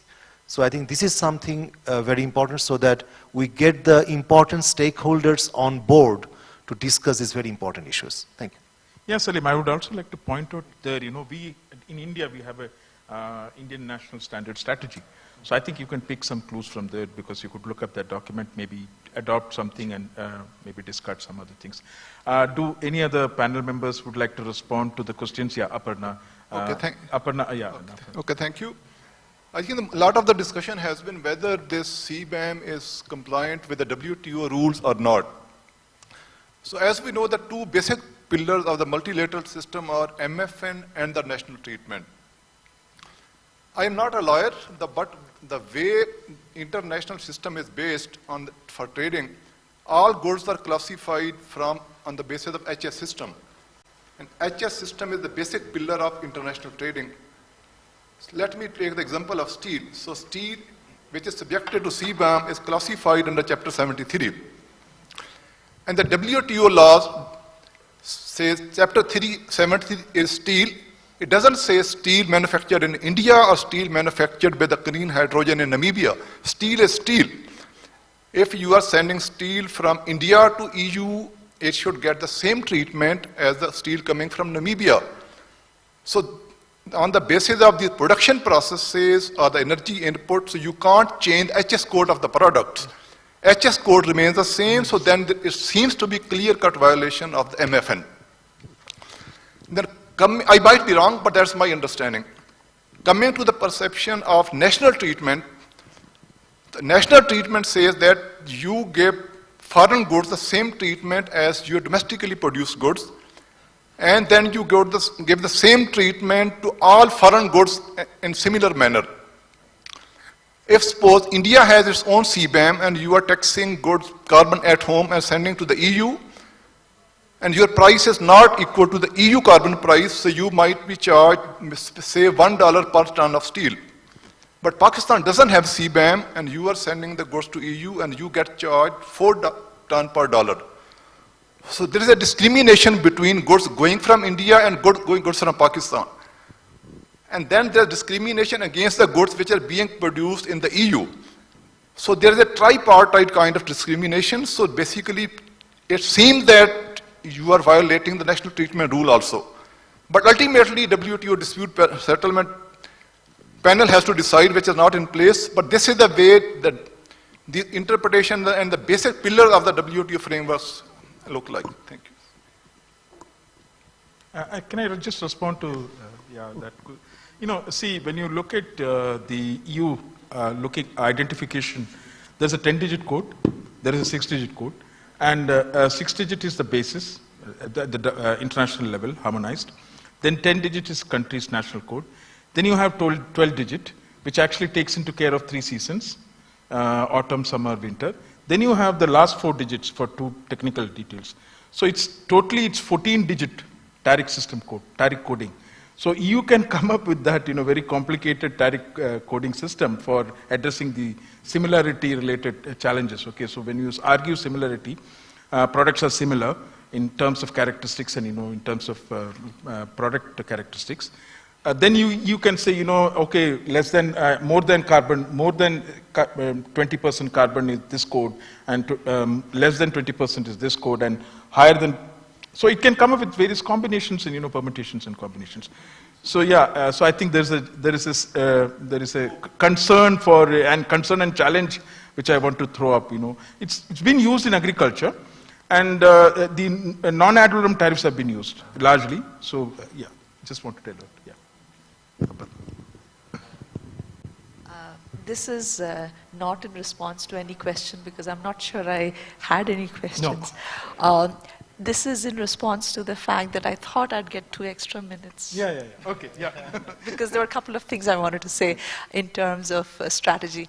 But before that, I'm really tempted because both Professor Joel and Vishakha kept referring to the disputes, trade environment disputes.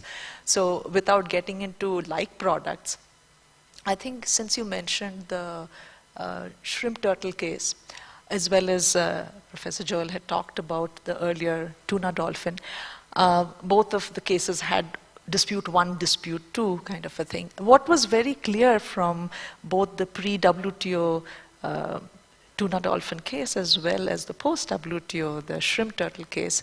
In the shrimp turtle case, the first one where it seemed the US was not justified, it was because the developing countries, which included India and Malaysia and so on and so forth, they were essentially not kind of helped. And then what India did, among other countries, they actually had domestic regulations to protect olive ridley turtles, and saying that we have also kind of put in the effort, which made sense.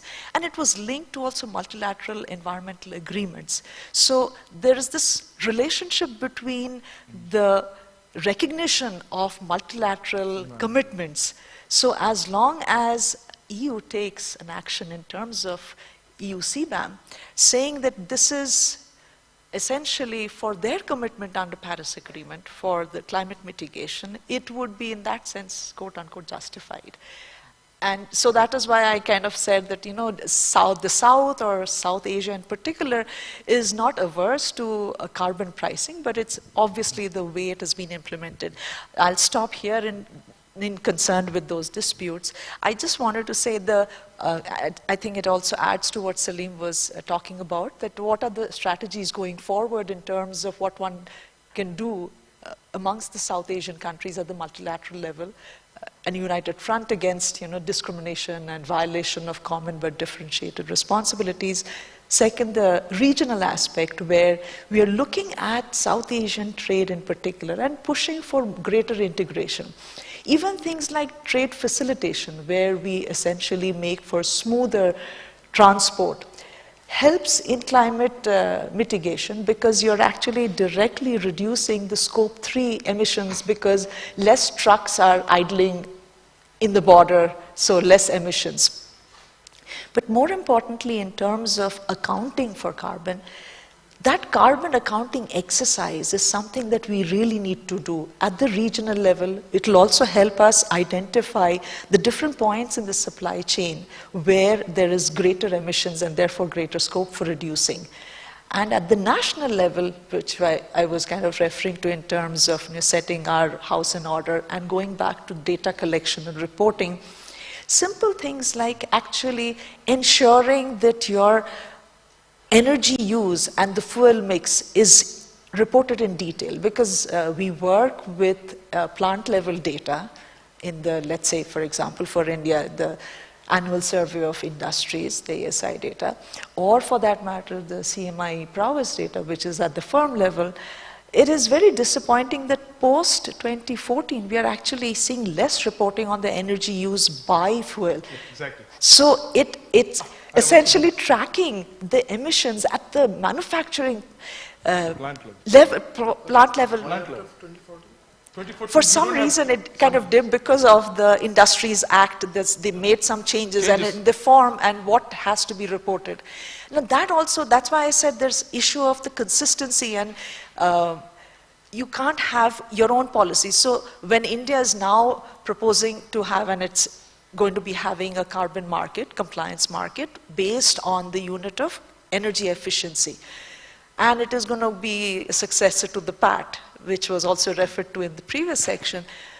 All the more reason that those PAT industries, which coincide with the EU's initial CBAM industries, you need to track them. So how do you, while implementing, ensure and verify these emissions? So again, these are nitty-gritties, but the basic tools that we need to really work on, and that is at the national level. That is not at regional, but only when we get our house in order at the national level, we move to the regional and then the multilateral. Yeah, I'll stop here. Thank you, Aparna. So we have 5 minutes. If there are any pressing questions, 1 or 2 can be picked. Yeah.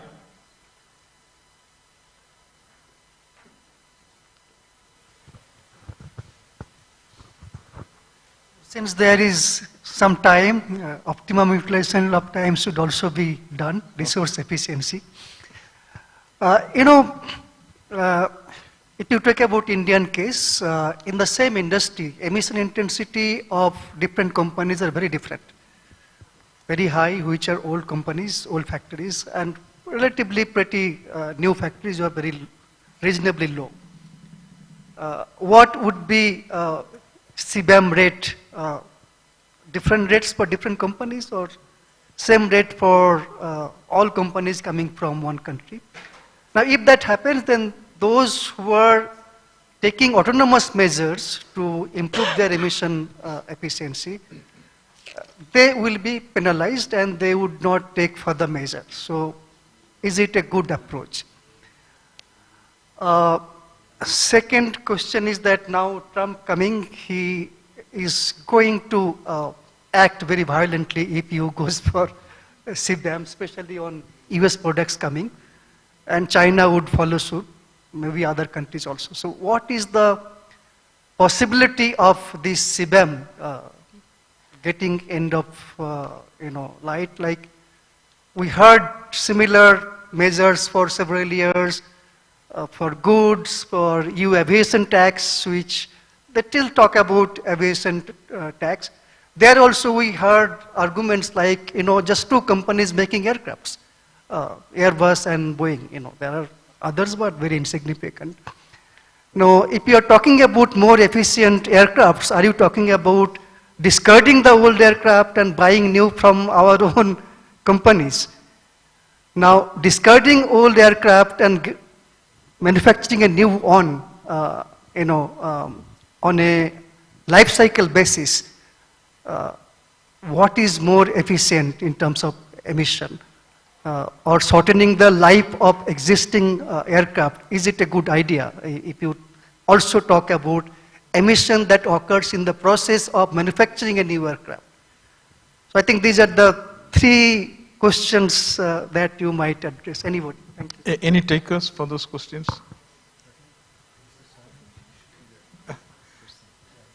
Yeah. On behalf of all of us. As a question. Pushing it back on me, unified front. So, thank you, Nitya, for your question, but I think it probably requires a couple more panel discussions. I don't think any one of us were saying that this EU CBAM implementation is actually a good thing, because I think that's essentially what you're trying to ask. So we are not making a value judgment that it is a good thing. What I did say that in principle, making producers pay or making any economic agent pay for the pollution that they are creating is something that we are not against. That principle is well accepted. And let me actually say something a little different, that while we keep recognizing that we are talking about carbon or greenhouse gases in particular and looking at the carbon equivalent of that, yes, it's a global stock pollutant, which is leading to temperatures rising and, of course, disastrous effects, existential problems that we are facing. But it also has a lot of local co-benefits, environmental co-benefits. So essentially, the fossil fuel-based energy that we are using rampantly, or we are unable to kind of really phase out as quickly as we would like to, has ramifications in terms of the health costs that we are paying. All of that is hidden cost. Just because it is not a cost that we directly face, and that is a problem that environmental economists have been shouting at the top of their voices and saying that just because you don't face it doesn't mean you don't incur it. So we are incurring it, but we are not accounting for it. So in that sense, in principle, yes, all of Global South and South Asia in particular would like greenhouse gases to be reduced because they're the ones who are getting most adversely affected by climate change. The impact is the hardest on them. So yes, so in that sense it's a good thing, but the CBAM, the way it's been implemented, is not good, if that's what your question was. No, I would like to add to that, an administrative challenge which comes out from the CBAM is that, it is the mostly EU importer may have the data, but the government of India may not have. Some of the national governments may not have the data which actually companies submit. It's actually directly needs to be submitted to the importer. And if it's a GVC, it goes through, the intermediate product is exported to a particular country, then the ultimate responsibility when the final goods flows to that EU market, again the intermediary has to collect the geolocations and of all these plants and have to submit it with the geolocation.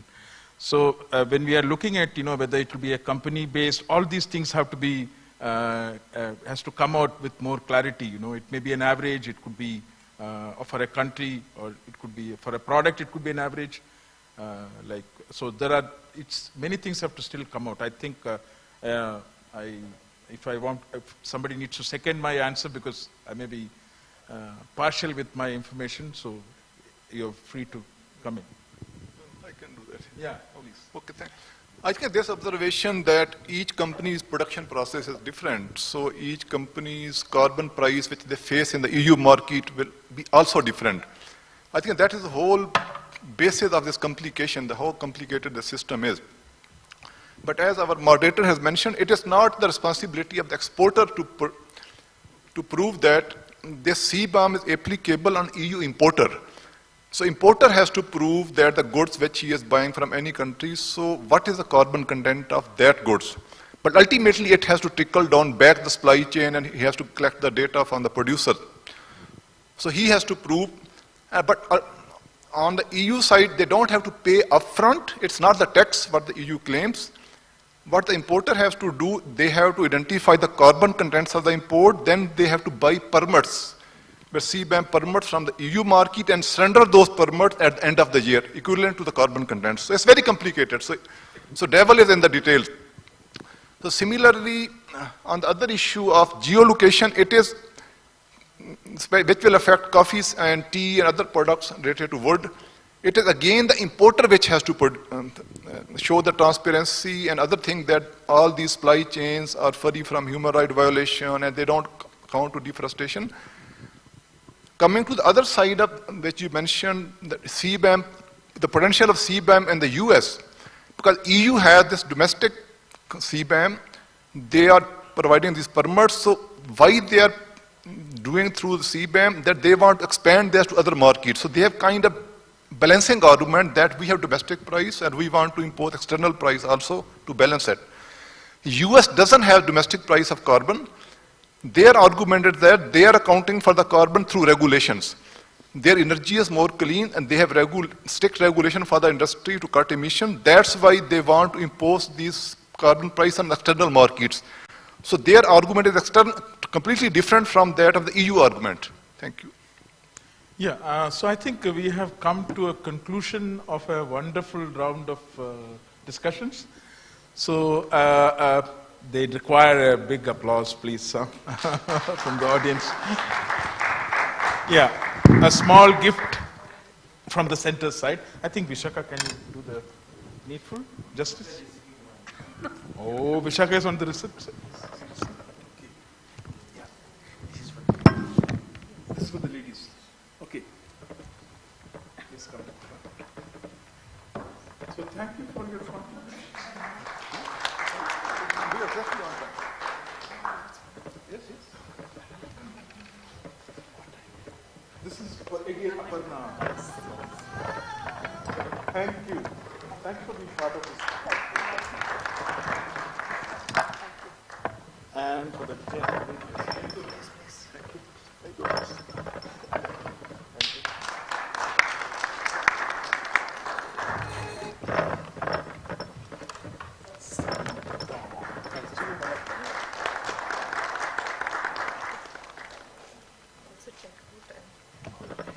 You're done? Done. So yeah.